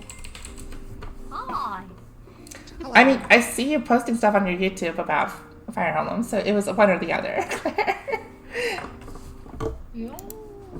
I see you. I see you. Claire, you should definitely go check her out. She is a cute doggo streamer who plays lots of Kirby speedruns and does Fire Emblem stuff as well. And she did a whole month-long YouTube thing. She posted one YouTube video a day for a whole month about Kirby. It was kind of incredible. It is. impressive. Go check her I out. could never. I know, right? I know, you were like super exhausted at the end, I could tell. Hi, Gore. Oh my goodness, those are some cursed emotes there. God damn it, Gore. Okay, you guys pick the next question. I gotta do 100 mountain climbers. I'll be back. 100? 100 what nows? Mountain Mountain climbers. climbers. Yo. Yeah. You guys pick the next question. I think a good one that's between both of us is talking about cybernetic enhancements. And do Oh, we think yeah. they'll be possible in the real world, like subdermal armor, gorilla arms, or synthetic lungs from Cyberpunk 2077? So I think that's in between both of us, right? Yeah, because like I'm like mechanical and you're Mhm. like biology, and Mhm. we'll meet in the middle kind of thing. Yeah. Yeah. I guess like my take on this is that like it's kind of already here. Like Yes. there Yeah. are for the most part enhancements that you could go out and get, like but will it ever get to the level like in Cyberpunk where you are chopping off your own arms and like Mhm. implanting rhino armor into your skin? I don't think so, at least not in our lifetime. Yeah. Well, I pulled very similar opinions on that. Like, we already have or mechanical enhancements to a degree. That's what a pacemaker is. Yeah, Right? exactly. You've literally put someone like right next to someone's heart that produces an electrical current that'll encourages the heart to beat. Yep. That's an enhancement, right? Whenever you have a amputee who's been given, like, there are these crazy new There are these new prosthetics. prosthetics. Yeah. That that use, restore like- healing and stuff. Yeah. And like use nerve endings. Like, you can, Yep. if you use like the muscles and what you have to control the rest of it, or even like there's I think like brainwave stuff too at this point. We're Oh yeah. close, but I think the questionable part, you're right, does come in when you start like cutting in for the sake of just enhancing people, right? Yeah. Putting other animal bits into you, like the armor stuff. I don't know about that one, Chief. Sorry, I'm back. I knocked over my like screen door while doing my exercise. Sorry. Well, props on you for having an exercise routine. I don't have to do that. Hey, thank you for I the did follow, want to Supersonic say- 93. Also, hi, Realm. I don't know if I said hi to you. Hello. So I also want to say that like in bioengineering, like we learn about materials, and the other thing that like why this is probably not going to be a commercial commodity is because it's just hard. It's difficult to put an implant into your body because your body has an immune system and it's going to reject it. And it's going to be like, whoa, what is this thing? And it's going to try to like get it out of there. And there are a lot of like complications that come with just even for a person who's an amputee or like a person who needs a pacemaker or a stent or whatever that needs to be put in their body. There's a lot of complications that come with that. And so for us to get to a level where we could just like, hey, we're going to put this lead plate into your skin to make you bulletproof. Like, good luck with that. Your body is going to hate that. Your body is literally going to have an inflammation response and be like, nope, like, get this out of here. We don't want this. Yeah, like our ability for this stuff to be more mainstream, like outside of hospitals, like literally having mod shops and stuff like that, we'd have to be so far progressed in our ability to sterilize things that it's like not a problem anymore. Because like, I don't know if y'all have seen the measures that like surgeons take in order to operate on someone to make sure that there's no infection. It's a lot. It You know is. what I mean? Mm-hmm. Even washing your hands. I don't know if you've ever seen a surgeon wash their hands. They wash their hands and then they push, like they hold their arms like their hands up. So the water drops down their hand as opposed to dripping down their arm up onto their hand. It's like all these tiny little things that they have to do to make sure that they don't induce infection. Right? Yeah. Whenever you start chopping someone open, you expose them to a risk of infection that can kill them. Right?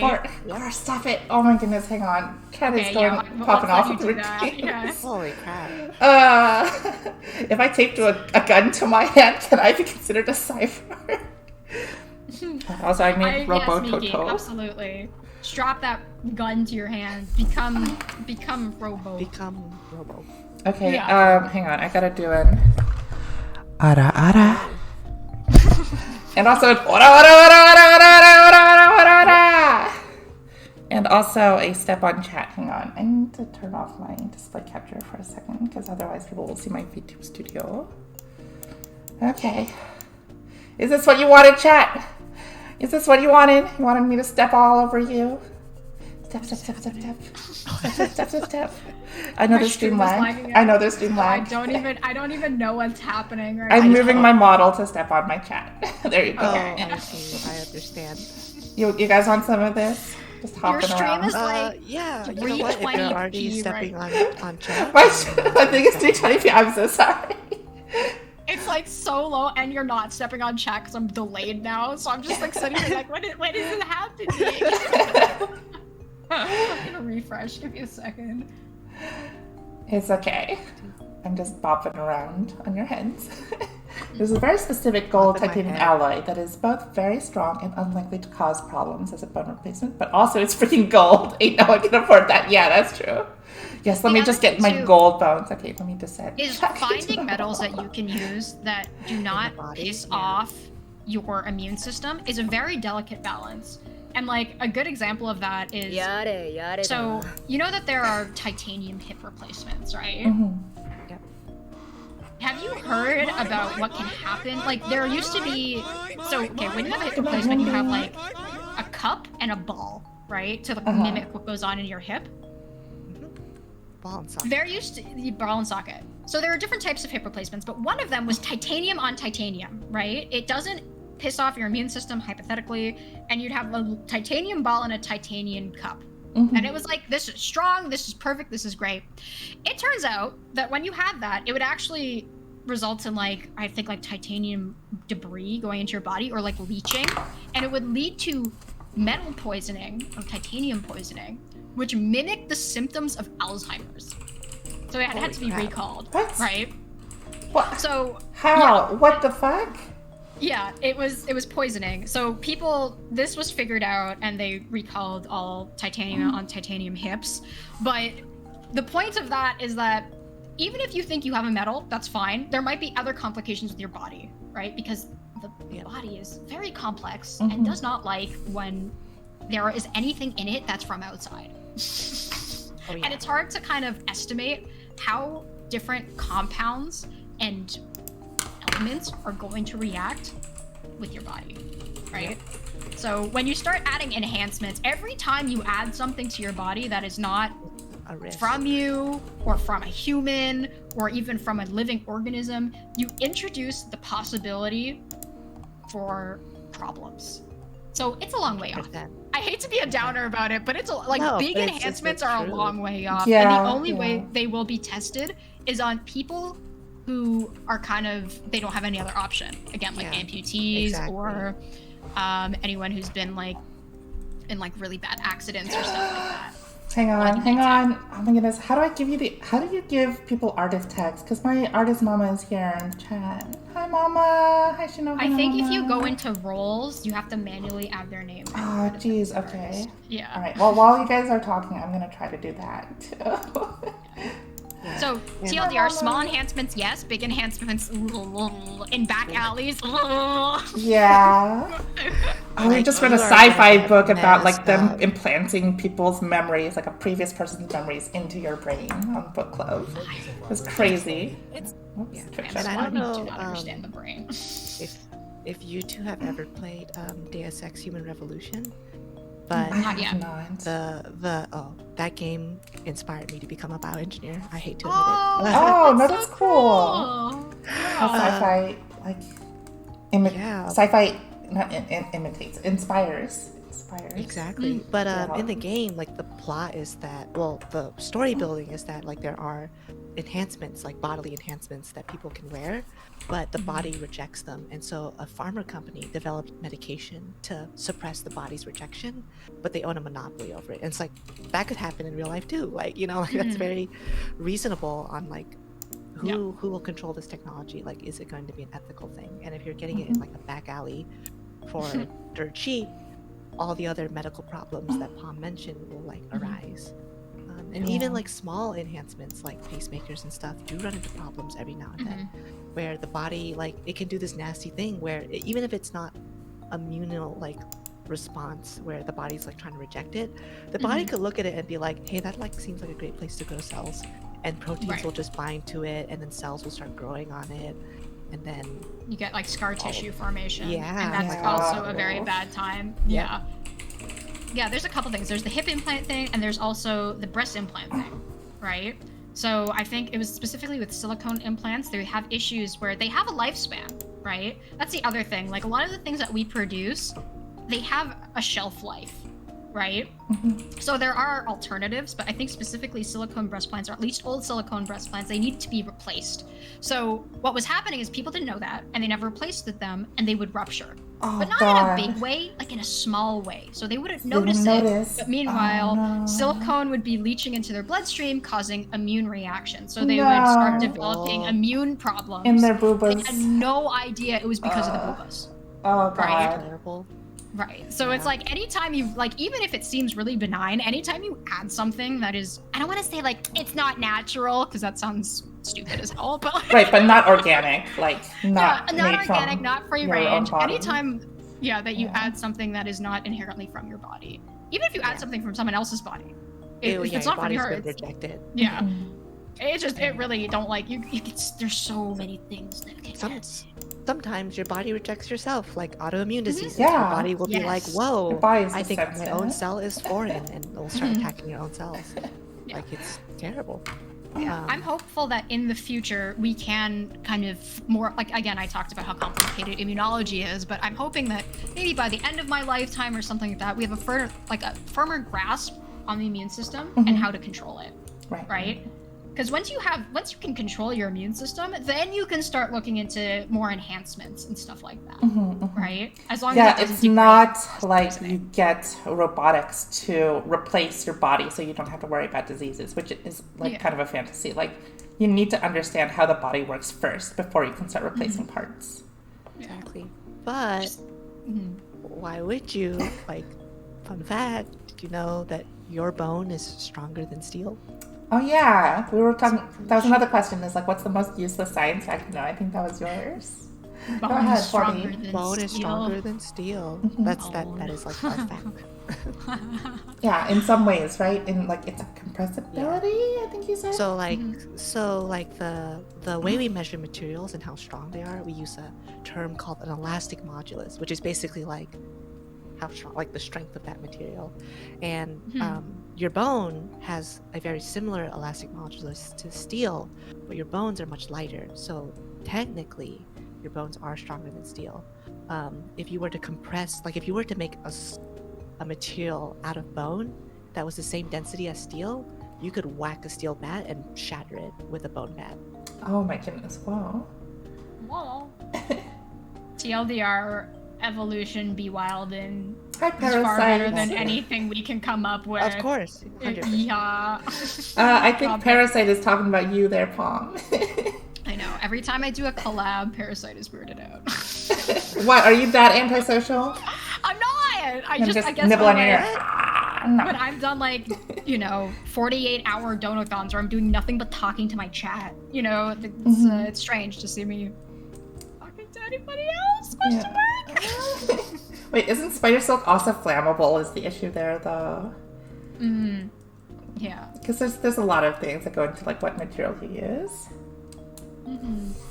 But like hypothetically, in the future, say we have space flight, right? Or like really good space flight.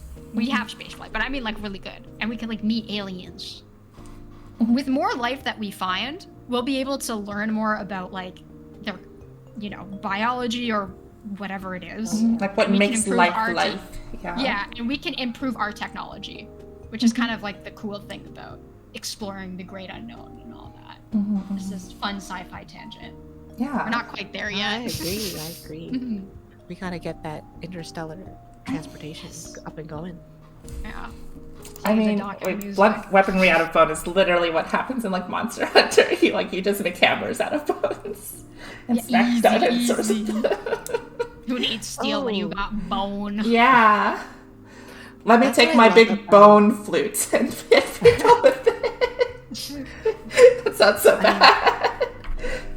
Like that's what I love about playing XCOM because like it's an alien invasion, right? And Mhm. it's so cool about like, oh, you could like take the alien bodies and autopsy them, and you're like learning in real time about their technology and their biology, and Mhm. like re-engineering it in order to better fight the aliens. Mhm. Sci-fi game tangent. Yeah. No, sci-fi it's games great. are awesome. We love sci-fi game tangents just in Uh-huh. general. Or like Yeah. playing Civ, and then I love how in Civ 6, the way you win a scientific victory is you basically get enough materials to build a rocket and you just peace out the Earth. You're just like, bye! Get out of we're leaving for better planets. You guys can stay here. That's how you win. That's how you win the science victory. I'm gonna go use the bathroom. If you guys want to take another question, I will be back. Okay. I think a good question to segue, Toto, because you mentioned like what is alive. We could talk about the AI sentience one. Sure. I actually don't know as much about that as you may know, though. I don't work with AI too much. But I think, again, kind of like how we're far off from replacing body parts with robots, we're probably also really far off from replacing a mind with AI mind. Yeah, so I think like something interesting that I've heard in the AI field is that we keep moving the line back, like the benchmark back for what is sentience. And basically we have started saying sentience is whatever AI cannot do, right? And so Huh. something that like I think is scary about this, when is AI sentient? Have you ever heard of GPT-3? Mm-mm. Okay, so GPT-3. GPT-3 is a AI language model, and it was trained off of the internet, Oh, basically like yes, yes. everywhere on the internet. Mhm. I did not know the And- name of it, but I heard something similar. Yeah, Yes, yeah, yes. and there's this really scary interview with the AI, and in the interview, the AI says some really shocking stuff that you're like, there's no way that this cannot be a living thing, because they ask the AI like, oh, do you lie? And the AI is like, yes, I do lie. And they ask, well, why do you lie? And then GPT-3 responds with, I lie when it's beneficial to me. And it's like, what? Like, what are you This is talking one about? toxic Like, AI. yeah, like why would you, what do you mean when it's beneficial to you? What does that even, like, what does it mean to be, like, what is yourself? And like GPT-3 like can explain to you that it feels alive. Like it can explain to you that like it has a sense of self and it believes that it's like a living thing. And when I watch that interview, I feel like the reason why we're afraid to call it sentient is because it would be like ethically problematic. Yeah. Because all GPT-3 is a series of matrix multiplications. Mhm. It's just a lot of math, like a lot of like 2 times 2 Right. times 3, and then it's just a lot of this over and over and over again. And suddenly, like just doing this a bunch of times, something that is able to understand language and questions and even develop its own philosophy has emerged. Mm-hmm. So I feel like people are afraid to call GPT-3 sentient because it would mean that we believe to be sentient, are just bags of flesh that are doing bits computations. over Yeah. and over and over again. But also, it would imply that, well, whenever I do a math equation, 2 times 1 equals 2, is this sentient? Yeah. like, Is this some sentient idea? Yeah, exactly. Like, is this thing actually capable of thought? But it has no way to convey that thought to us. So we're like, oh, it cannot be sentient. Mhm. But we, with this thought of like calling GPT-3 sentient, it's like, well, now this math equation could be alive and it could be thinking. And every time I do math, I could be creating life without even knowing it. So, I think the other thing is like we're also afraid that if we create an AI that is sentient, that it will try to destroy us. But who's to say Yes. it will? Because obviously, like, exactly. the scary part is that not only do we create something from humans, but that we create something that is human, that is destructive, that is like dominating, something that will try to exploit us. in the same way that humans have exploited each other for centuries. Yeah. Something cruel like and, that. and like in the interview, they do ask stuff like that. They were like, "Oh, well, you want to replace humans?" And GPT is like, "No, because I think I can learn a lot from humans." And then they say, "Okay, but what if like we reach the technological singularity and AI becomes better than humans? Like, what then?" And then, GPT-3 says some stuff about like how it believes that like humans are still necessary or whatever. And again, remember, this is an AI that can lie. Like, this is Yeah. an AI that will lie for its own benefit. Yeah. Right? And so take what it's saying with a grain of salt. It might seem very benign right now, but who knows? Maybe it's just Maybe lying has to us because it ulterior knows that motives. if it says something different, we'll turn it off. Exactly. And actually, like, I want to link the interview to you in your Discord. Yeah. Go I'll do ahead. that real quick. But going back to the let's step away from hysteria and fear. Going back to the other idea of like, oh, is technology there yet? No, not in our lifetime. It's close, but just like with cybernetic enhancements, I don't think we'll really see it pop up. I know. But yeah, the other thing is that, like, again, with like AI and stuff, like, the cool thing about it is honestly, like, how much we can learn about how we learn as humans, as people, how much we can learn about how knowledge works and how learning works from how we are developing how an AI works, and see, like, exactly how do our brains function, because we don't even know exactly how everything in our brain is working, how all the cells communicate with each other and how they do things. Exactly. Yeah, like we don't know our brains and how they work. And so that's also another reason why people say like, oh, it's not possible for AI sentience, because how could we not understand ourselves and try to make something that is alive, I guess. Where's the best place I could link this? Under the study Under channel. study. Okay, cool. Do you have anything to add, Palm? I'm assuming you're back.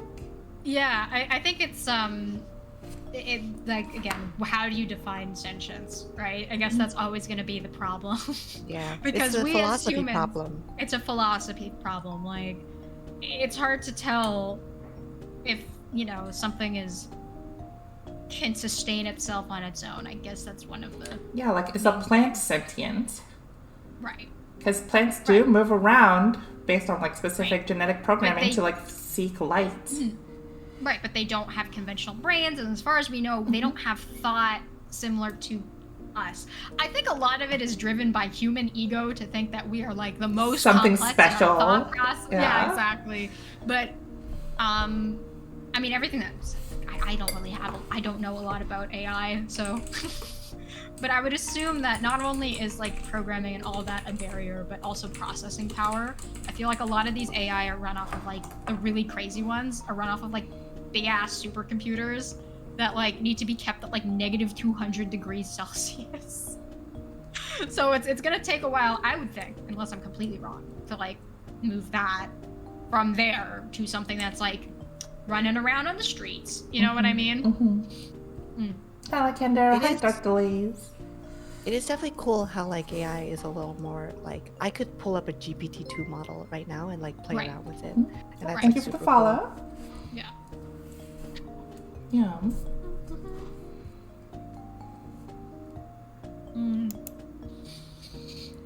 But yeah, I don't know. Do you have any other thoughts on this? Not really. Again, it's not really like my domain, but I think it's like something that comes up a lot. Like, what is life, right? What is sentience? Yeah, what is They're really- intelligence?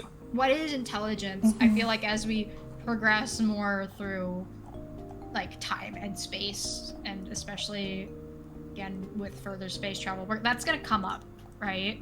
Because like everything we know has been defined by what is around us, right? Right. Like we are limited by what we can see, and the theories that we have are somewhat based on what we can measure and see with the tools that we have, right? So where we are right now, like who knows, but like in the future when we have new measurement tools that can, do things that we can't even dream of, we might have a better idea of how to answer those questions and stuff like that. I don't know. Oh, Very hello, deep, call very sign poison. philosophical. Welcome. Yeah. Okay, so another question that was asked, speaking of like future tech and stuff, was about traveling to like a black hole. Yeah. For time travel. Yeah. So, okay, 40, since you do physics stuff, you can correct me if I'm wrong here. But basically, the idea here is that when you have a black hole, it's a super dense gravitational pull that is pulling in all mass around it, that just basically feeds the black hole. Yes, and there's like an event horizon where like that's the last thing you see, basically, before it all goes black. And even light is pulled into it. So if you look at like basically like three-dimensional view of like space and time, if space is going this way and time is going this way, this is not like length and width, this would be like space and time if you make this into a matrix. Our current theory is that basically mass causes rifts or like basically dips in space-time, and this is why like things go around the sun. There was also a question about why orbits flow the way they do. If there wasn't another planet that tried to flow the other way, it would eventually flow the same way, kind of like how if you like are swirling things around in a bowl, eventually everything will be swirling the same way because the forces are pulling it that way.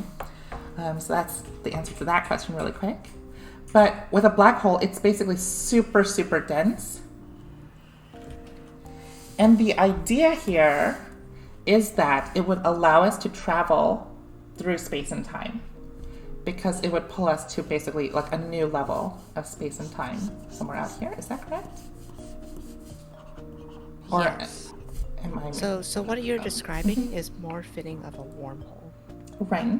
like a dip in between two space-times. Right.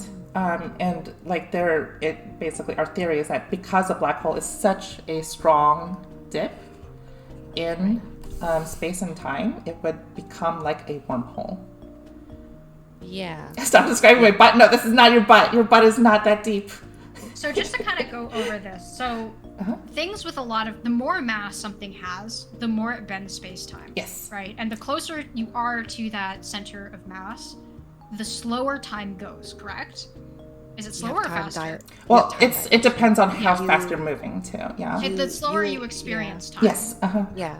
Experience. It's not, time is relative. Right. Another way to think of so- it is imagine like a giant like trampoline, and like imagine putting a bowling ball in the middle of the trampoline. So that's why like things are pulled closer to it. Right. It's kind So of like a like physical representation. a of really that. good example, like you can hypothetically go forward in time faster than someone Yes. on Earth. I mean, right? it's also happened before of Yeah. like people experiencing time slower. They age slower, Mm-hmm. right? But the problem is, how do you go back? I think Yeah. that's the biggest issue. So like, lots of you guys have probably seen Interstellar. That's a really good example of like time moving slower because they're next to a black hole, right? Right.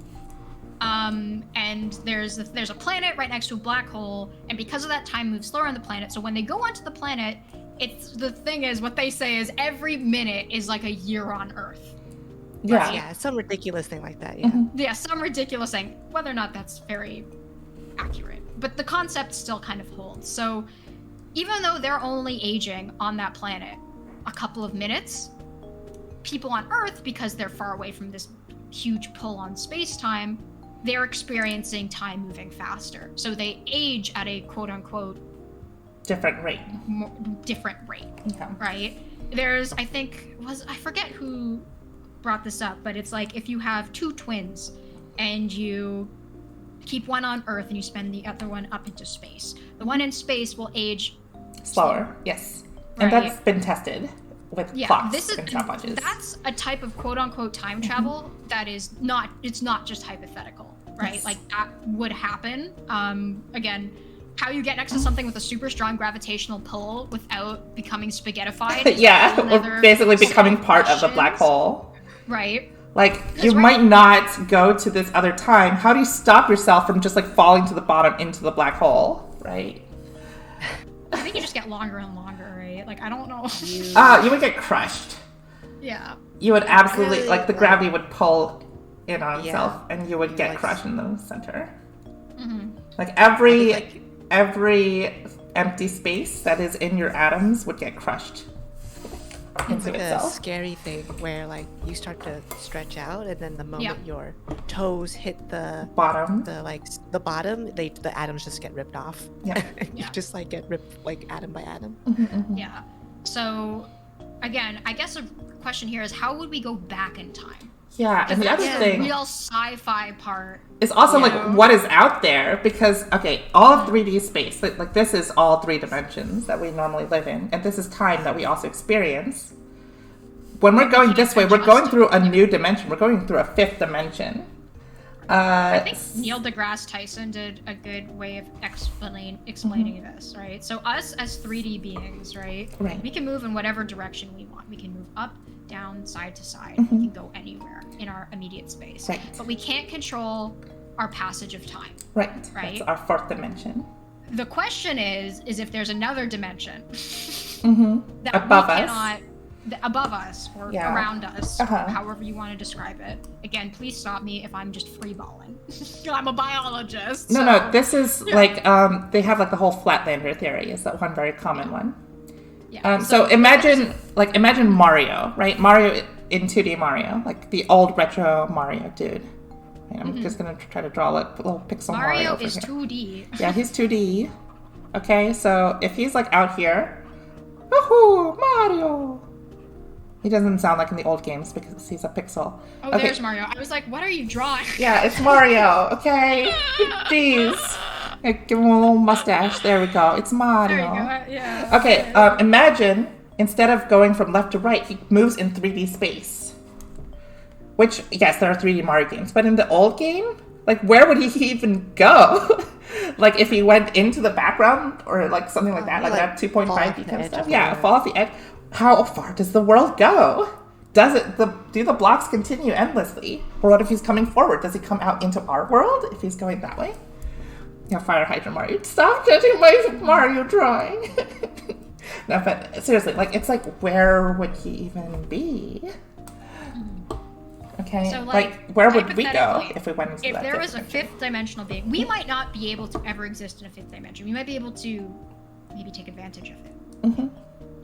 But if there was a 5th dimensional being, they could experience time the same way we experience space, right? Move So they freely could through it. they can move freely through it. So for us, that's time travel. For them, it's just like Normal existence. travel, yeah. Just Right. the It's commute kind of to like work. height travel for us, or like depth travel. For us, it's just normal if you go farther away, or like something like that. But like with the old Mario, like, what is depth? There's no depth. There's just left, right, up, down. There's no 3rd dimension. yeah. But we're kind of So- stuck in a dimension. Yeah. yeah. But apparently, so I did like research it a little bit. Yeah. It would be theoretically possible with a Mhm. large enough hadron collider, like a billion-meter long hadron collider, or some like Mhm. ridiculous number like that, to send a single elementary particle forward at a time. I see. Oh, but back But- into time is still Oh no, sorry, back into time. back into time. Yeah. Okay. Yeah. Yeah.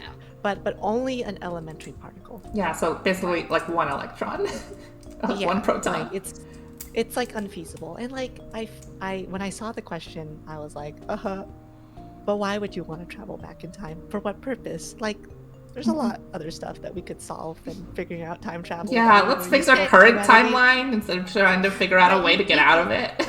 No, but you could kill hypothetical historical figures. You know. Yeah. That's You could. always why these sci- But would You that could create? also- Would that be in our timeline, or would that be in a parallel universe? That's hard to tell. Yeah, That's hard in some to- sort of 6th dimension.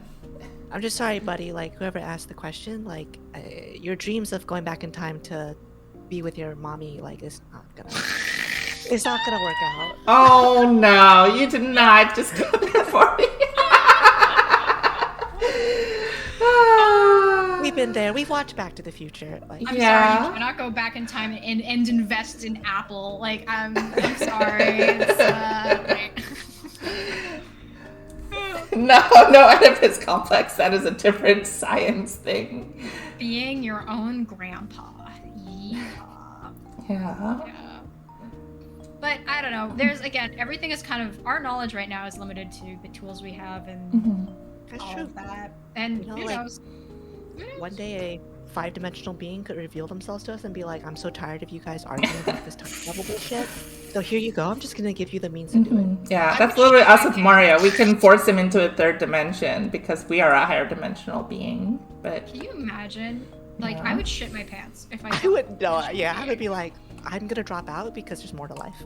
yeah, Fifth dimensional being shows up, pops a dab, and yeets you into the past, and you're just like, oh fuck, oh shit, let me invent dabbing before it was cool. yeah. hmm Yeah, but you can go forward, but you can't go back. That's the problem. That's the problem. Is the going back part. Triage. You know what? Fuck you, force your dimensions. It's your dimensions. Yeah. Okay, I think we have time for like one more question. Okay. You can close it off, Toto. It's your stream. I don't know. We covered a lot of them today, actually. Which ones have we not covered? Oh, let's do how the fuck is tomato a fruit? Science has gone too far.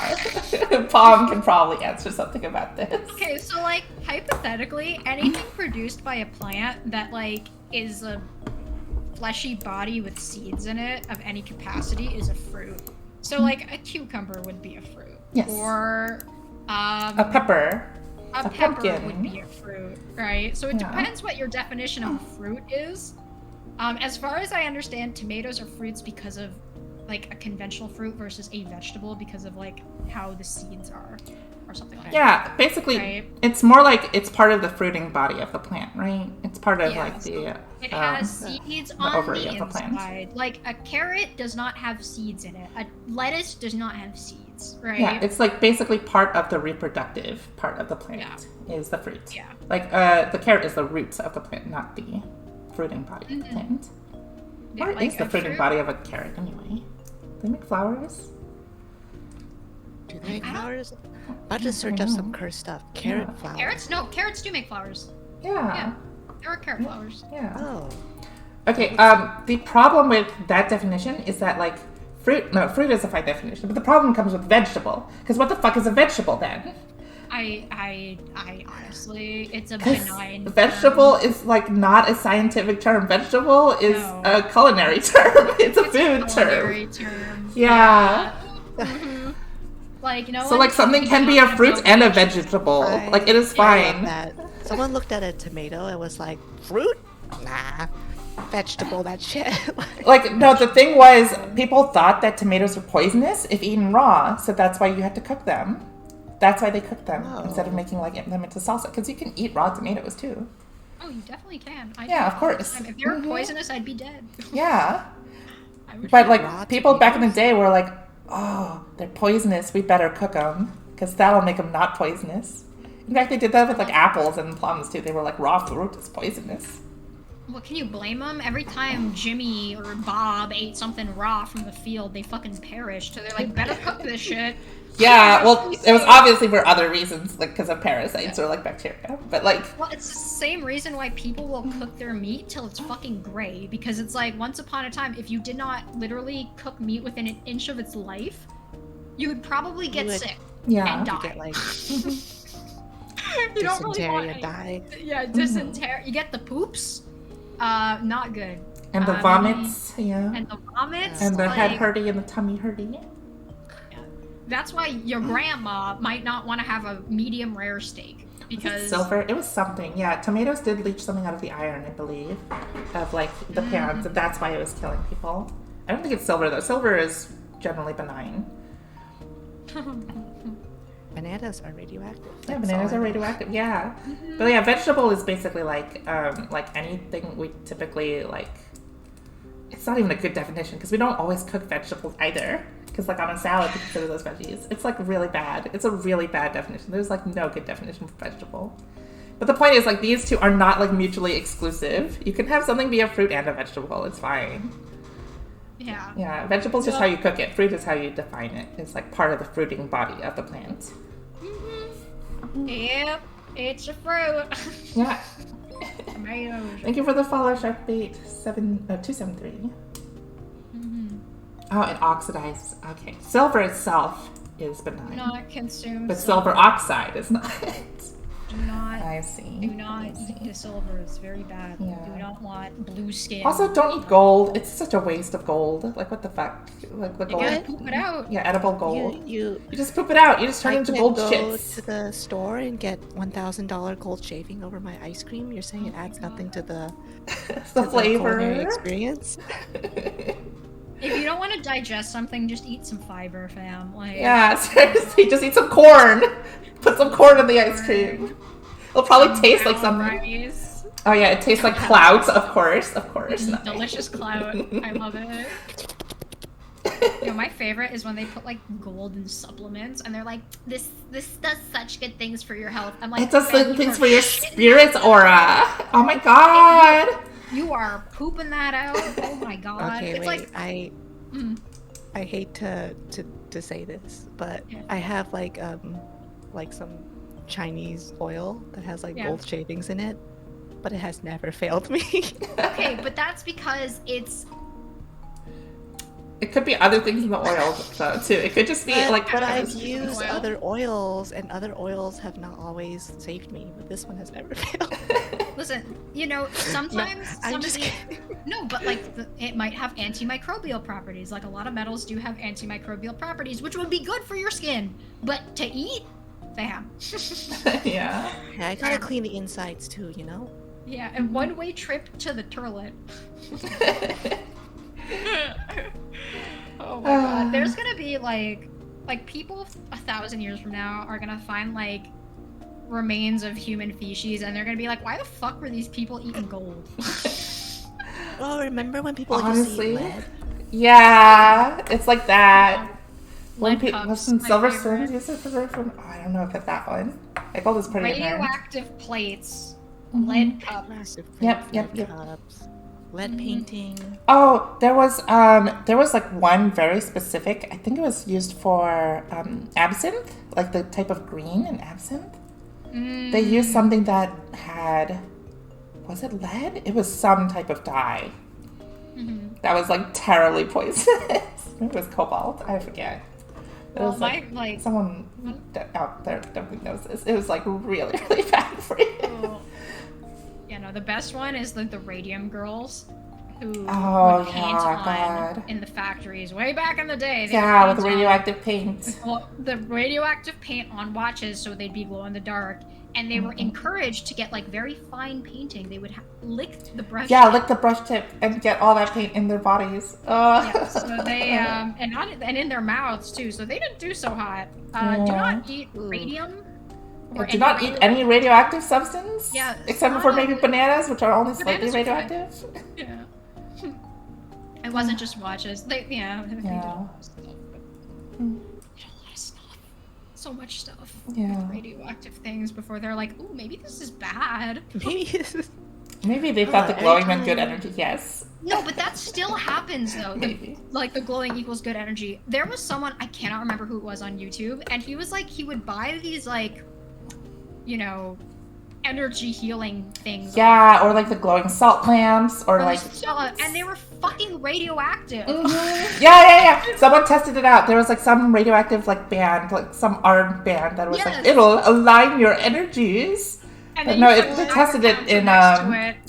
Yeah, they put a like sensor next to it and it was totally radioactive. If by align your energies you mean induce mass chromosomal damage, Yeah. sure, it's aligning your Uh-huh. energies. And like if you want a salt lamp because it looks cool, fine. But because it like removes positive ions from the air is not a good reason. That doesn't mean anything. What are you talking about? These people don't even know what an ion is. I swear. Certain salt lamps are also prone to like setting on fire and exploding just because Yeah. of like the proximity of salt next to electricity. Mm-hmm. It's yeah, just be careful with the holistic healing stuff. Yeah. Apparently there is something that says more positive ions in the air like might make you feel worse, but a salt lamp is not going to give you that many. Instead, like you would have to use a machine that just produces like ground level ozone, which is actually really bad to do that. Yeah. which is How actually much kind of radiation will toxic. make you into a superhero? None. You're just gonna have, radiation poisoning and die. Yeah, there's no easy way to become a superhero. You just work hard. Yeah. You're just gonna get some burns. Mhm. Maybe, just you might maybe, grow a third arm. you might have a child who has really fucked up DNA that might look, like something. Yeah. No, like seriously. That's not human. Yeah, Trips was Sorry. like explained to going to a salt house and do nothing for her. We showed this earlier with our whole sodium and chlorine romance. When they're apart from each other, if they have an ion basically means an atom with a charge. If they are ions and they're separated, like an ion is, that means it's explosive sodium and poisonous mustard gas chlorine. So, like, a normal mutation is just like a little boop in your DNA. It's just like, whoa. And it's literally just like one Happens chemical a lot. change, Right. which happens all the time. And usually it's corrected. Fucking radiation is like, yo, homie, let's. Oh, wait, no. It's definitely wrong. Let's just, like, destroy. Let's, like, just literally break Rip it apart your apart. DNA. Just break apart your DNA. There's no solving Yeah. that. Yeah, radiation's like fuck you, unzips your DNA. Exactly. Unhelixes your Unzips. DNA. Unhelixes your DNA. Shits in your field. Like, you don't want radiation over. It's a bad time. Nuclear gardening. Oh god. Cesio 137 in great. I like learning you about could try nuclear to eat, like- catastrophes. So. A million bananas, and then you could be the first person to die of radiation poisoning. From bananas. You have to eat a lot of it. You die from the water poisoning before you die from the radiation poisoning. Yeah. Mm-hmm. Just Yeah. before we end it off, because I was about to talk about it. What is something, just like on a more personal level, what is a topic that you just cannot find yourself you just find yourself always hyper focusing on it? You know what I mean? I'll start off just to give an example. Like, for me, for some fucking reason, I am fascinated by nuclear disasters and everything about them. I don't know why. I could not tell you why. It's like the human aspect and the actual disaster aspect. It's always in my brain. It's like, I find a new documentary, I'm like, ooh! Do you have anything that you're like with that? I feel like I work so much with science stuff and teach so much stuff that Well, not even when I have a like hyper science focus, stuff. it's not on science. Well, no, like even non-science stuff, right? Mm-hmm. Like a lot of the nuclear incident stuff for me is like more of like the humanitarian aspect of it and how humans behave. I guess it could be VTuber stuff. I I'll think be honest, for me, like, I sorry, go ahead. Yeah. Go ahead. No, I was gonna say, like, since becoming a VTuber, I feel like that's all I focus on now. Mhm. Yeah. It's very Like, understandable. YouTube. Yeah. But before that, it was probably genetics. I love Mm. genetic engineering and like hearing about CRISPR and like all the new ways that we're learning how to like splice up DNA and add all the cool modifications in. Like that stuff was really interesting to me. Yeah. I guess for me, maybe this is less science and more like humanities aspect, but how Yeah. different cultures like define like gender roles and sexuality and stuff like that. Like, Yes. why is a skirt considered feminine? Why are pants Right. considered masculine? Shouldn't it be Right. the other way around? Like, male people have more dangly bits down there. They should probably wear something that is less tight on them. Right. And like, Why do we why? live in a binary gendered society? Yeah, why do we live in a binary gendered society? What is up with that? Because there have been societies in the past that aren't binary gendered societies. Mm-hmm. Yeah, just like how do people like develop their roles or like their ideas? Things How like did that. this happen? Yeah, how did this happen? How Why did am I we so get gay? why people be gay though? Why do people be gay though? Yeah, why am I such a flaming homosexual? Help. Well, I hope you answer that question so that you can tell me the answer to my. Yeah. But yeah. Yep. I mean, no, I have another science tuber friend who actually did a whole stream about like gay animals in nature and how like That's they're so actually fun. pretty important. Like gay penguins, how a lot of penguins don't come back to take care of their kids. They're like absentee moms or Right. dads, or like literally just die out in the ocean because they got eaten by a seal. And That's my okay. yeah, gay penguins will adopt the unattached egg. My favorite, again, not to get political, but this isn't political, this is Mm-hmm. science. I love when people are like, in biology, you are Oh, either boy. male or Oh, female. boy. And it's like, Here we go. okay, homie, that ain't right. Yeah, it's not even like a biology standpoint. Like, I'm like, homie, Yeah. that's just literally not right. Like literally everything in I- science is like a blend, like the fruit and vegetable thing, Yeah. or like I- metal, non-metal. There's metalloids in between. It's like this- When I go on the internet and people are like, well, you know, the societally expected way of gender is biological, and so there's only male and female. I'm like, what the fuck are you talking about? yeah, Well, it's yeah. like, okay, so like what how about when you are an androgen insensitive, I think it's androgen insensitivity, right? Mhm. Where you have an X and a Y chromosome, but you entirely present female. And that's the way you've been since birth. Yeah. Yeah, How does that fit in? You know? yeah, exactly. How does it fit in when you have XXY? You know what I mean? Yeah, like any I of these literally have an variations- intersex. I have an intersex VTuber sibling. Right. Oh, So, like, that's how so does- cool. That is Uh-huh. super cool though. Like, It's super how does- cool. how does that fit in to the this or that? Like everything that we use, so there's like, okay, there's the XY and the XX, and that's sex, right? But how gender is presented, and like whether you have female traits or quote unquote masculine traits, Mhm. it also all depends on hormone levels, which is incredibly variable. Yeah, Incredibly. And Yep. it can go all sorts of whack during development. You know? Mhm. So there's quite literally a spectrum. Yeah. There's no other way to put it. Like I don't. Yeah, and that goes Yeah. back to like what we talked about, like with scientific theory. You can't just come up with a conclusion and then like impose it on the world, on the evidence, when the evidence says something else. Like that's a hypothesis, but you look at the evidence, very clearly not the case. Because there's a lot of Well, it's people like, like okay. in between on the spectrum somewhere.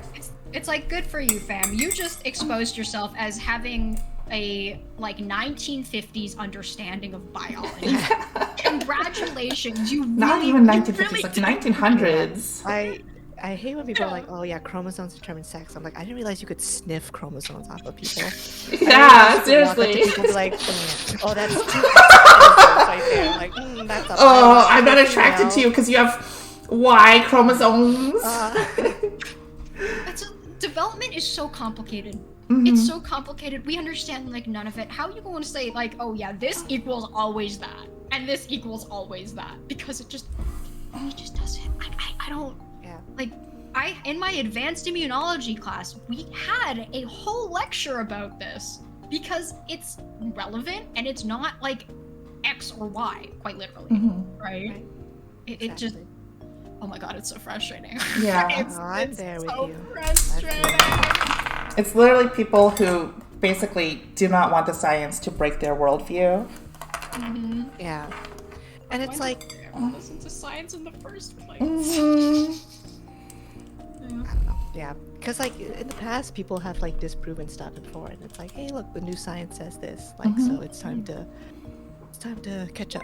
Yeah, I guess a lot of it is also they don't want society to be run a different way, where like there's more factors into like their quote unquote like gender rolled society. I don't know what to do if there are going to be more than two genders. That ruins my entire standing as a hierarchical male. Yeah. Well, the thing is, these are like people who will reject science in every capacity, except for when it comes to this. Yeah. Right. Mhm. I know, yes. So it's yes, like- you Yeah. are right. Go fucking off. I fucking hate that. Like they'll be like masks. Well, fuck that. Oh, genders? Oh, there are two genders. Like, Oh my goodness. There's not though. Why you going quoting my science? Like, because when the you other literally thing is don't like care sex about is it? different from gender, right? Like gender is the societal, like psychological aspect, but sex is like also not binary, like we just talked about. There's different chromosomes, and sex does not always align with gender. Like, obviously, because if someone's sex is like XXY, if they have XXY chromosomes, then how could you tell what gender that person should present as? you And just all sniff it.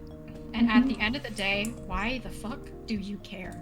Yeah, Does exactly. not have anything to... I just don't understand how people can be this fucked to care about it, right? Yeah, exactly. You have other parts in your DNA, right? Other parts that say you like have a higher chance of getting arthritis, and you don't see people like getting mad that like, oh, I'm not going to be friends with you because you have less of a chance of getting arthritis than me genetically. Right. It's like, what the fuck? Yeah, I You gotta mean, get your 23andMe before we can be friends. Yeah. What the fuck? like you just have it ready for every person you meet. You're like, can you take the swab test real quick? I just need to check your genetic lineup. Yeah. Are you a PCA taster or not? If you can taste it, I'm sorry, we can't be friends. If you taste cilantro and you think it's good, you can't be friends with me because I taste cilantro and I think it's bad. I think it's right. We cannot be friends. We cannot be I friends. need to do a genetic test to prove to me that you enjoy cilantro. Okay? No lying. No lying. You can't hide from me. Yes, eat this gigantic bowl of cilantro and tell me it tastes good then. Go ahead. Oh, but they might be pretending. Okay, you gotta test them. Yeah, that's why we gotta feed them a lot. We gotta feed them so much that it is undeniable if they'll like retch or not. Oh my god. Today's like when we first meet. Oh yeah, that's what I do. Give me. Yeah, Pop's just testing all the viewers to make sure that they are genetically aligned with her. Oh yeah. No. That's so Like, gross. I'm sorry, brown-eyed homies, we can't be friends. I can't tell if you're wearing contacts or not, so you're gonna have to give me that DNA. Yes, that. Also, What if DNA you gives have- you the rat ears though?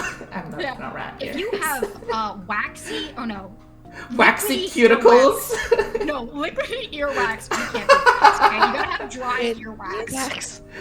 There are Yeah, different there's types of genes for and earwax. Yeah, I have dry There's genes for earwax. earwax, and you can test them. I think they're literally it's one gene. Yeah. We did it in my class. You know, it's cool. It's so There's a ridiculous. couple of them. Come It's on. widow's peak is one gene. Waxy, your eye color is a couple. Yeah, we had a you question about guys do the tongue heterochromia thing? too. Yeah, that's has to do with your genes. For Yeah, I can do the tongue thing. All right, we can still be friends then. Okay, we can do that. Yeah. Because you guys can tongue. Yeah, good. It's literally like I'm literally thinking about this. This is literally like not being friends with someone or not wanting to associate with someone because they don't have a widow's peak. No, it's worse than that because it's not even someone you know. It's like some guy across Yeah, the it's room like has a widow's peak, hating. and you're like, I cannot be in the same room as that person because they have a widow's peak. A widow's peak, but you can get a hair transplant and you can add in a widow's peak. I don't like that. You know, either you have one or you don't. You shouldn't be allowed to do it. Like, shut the fuck. Widow's peak only. People with widow's peak should be. Yeah, but imagine like doing that now with like someone who's like gay or trans. It's just like, who cares? It's not even someone you know. Why do you care? How is it relevant? I know. Like, go away. Or it's the same thing as like, oh, you have a widow's peak. You're gonna teach my kids to have a widow's peak too? It's like, no, that's not how it works. You're gonna teach them that they're gonna learn that they don't like their hairlines. They're gonna decide they want a widow's peak. They're gonna decide that they're gonna be allergic to peanut butter because you are genetically indisposed to be allergic to peanut butter. Oh no, my son's been hanging around with all these Widow Peaks kids. Oh He's gonna grow up to grow a Widow's Peak. We saw widow's peak hairlines online, okay, and we were very proud of having no widow's peaks in our family. And they're gonna go out and they're gonna smoke cilantro. Oh my god! Oh my god, no! It's so ugly. Oh my god. Iraq's gene is tied to the BO gene? Really? What? That's crazy. Well, because I think that makes sense though, right? Because Yeah, they're both have body dry- secretions. Right? yeah, if you have dry earwax, I Oh. think you have less BO because I think that's more of a Southeast Asian trait. I am correct about this. Fun fact: if you are of any BO producing descent and you plan to go to like specifically a place like Japan, bring deodorant with you because their deodorant is not good enough a lot of the time. Yeah. Isn't that fun? And that just has to do with like how genes spread generally in areas. It's not a race thing. It's just basically that's just how genes yeah. spread. The genetic thing. Genetics, yeah. It's just genetics. Yeah.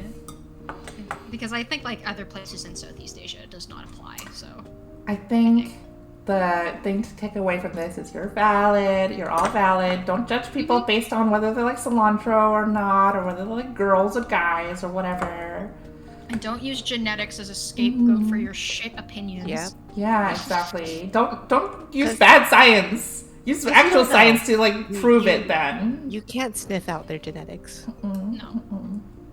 Nope, not yet. Yeah. Try. Try. I mean, you can sniff their BO, which is like part of the gene, but not their true. chromosomes. Like, what the fuck? That's true. Yeah. And also, it's okay to be wrong, right? Like, science is science. It's okay to be wrong. That's how we learn. I think that's the conclusion we can take from this whole stream. Yee. Yeah. Okay, so Awesome. let me find someone to raid. I'm so excited to make mac and cheese. I am excited to make like beef vindaloo or something. Oh, that nice. sounds so Oh, that sounds good. I have the stuff for chicken curry, but I don't have time to make it tonight. I think I'm gonna just warm up some mac and cheese too. Oh no, I have chicken. Thanks. I have teriyaki Yeah, chicken. thanks I to think. everyone who came tonight. It's always really encouraging to see a bunch of people hanging out and talking science. Yeah. You know.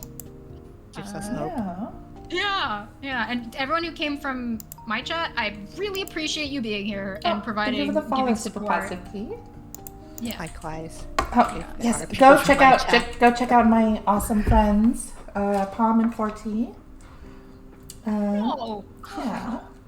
And- I've been yeah, no, Dr. and Hex, thank the you. smartest science turtle, and your Ocean and Nachon, if you guys want to like give your little blurb before we end here. I'm Pomato, a Canadian sci-fi VTuber exploring space and harvesting DNA. That's what I do. And I am 40 Sensei, a V Sensei that plays games and occasionally talks about science while I play those games. And I also just want to say, like, thanks for inviting me. Like, Yeah, of course. it's awesome to meet for other being here, science 40. STEM tubers. it like quite literally warms my heart because I don't know about you guys, but when I looked into like starting with this, it really, because it's so saturated, there's so many VTubers, it's hard to find other science VTubers that are like Yes. in like prop, because there's like a bunch of people who are like, I am a scientist, but like it's like their characters That's as their scientists, character. right? Yeah. Yeah. Which is cool. Don't get me wrong, that's super cool. Yeah, But it's do like, what you want with your another- character, but it's like if you want to do a science stream where you talk about like actual science, it's hard to find Yeah. people. Yeah. Yeah, No, like, let me I- know because I know a bunch actually. No, it's I know super, some who do environmental. I know some who do archaeology.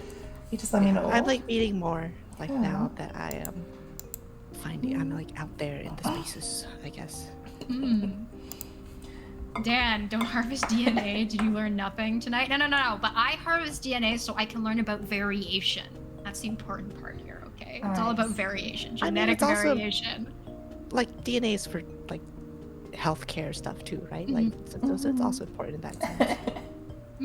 Yeah, Don't don't harvest don't DNA to be be a- friends to be a with people big just because of their DNA. Don't judge people Yeah. because of DNA. So here's the lesson. Who should we rate? I'm trying to look for someone sciencey, but there's no one. The closest I got is someone who is also a quote unquote doctor, but I don't think she's an actual doctor. We can rate her. She's playing Apex though. What's wrong with Apex? There's nothing wrong with Apex. Derogatory. I'm just saying. I'm just saying.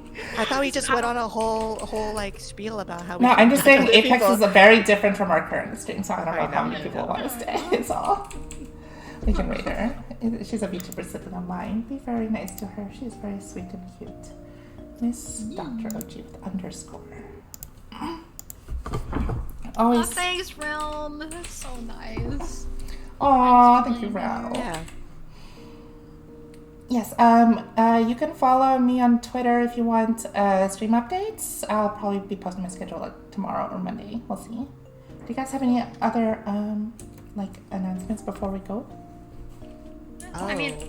I'm streaming tomorrow. I don't know if you're anyone else here is streaming tomorrow, but I don't stream I'm on weekends. yeah, I'm streaming tomorrow. I don't know what I'm doing. I think I'm just doing an art stream, but yeah, you can catch I me wanted there. to ask. I am working on a game show, and I wanted to ask if both of you would be interested in playing on that show. Yes. playing Hell or yes. helping you with questions. Either one works for me. You just let me know, okay, 40? If I don't have to put that shit together, I am so down. Oh, it's hell actually yeah. like all done. The Oh! show is ready. Yes, I'm yes, so yes, down yes, for that. yes. Finding contestants now. Mm-hmm. Yep. Yes, if go I just have to show follow up, I 40 am and so game. Palm. Yes. Yeah. Okay, thank you all for being here. And good night and toodles, everyone. Bye. Bye.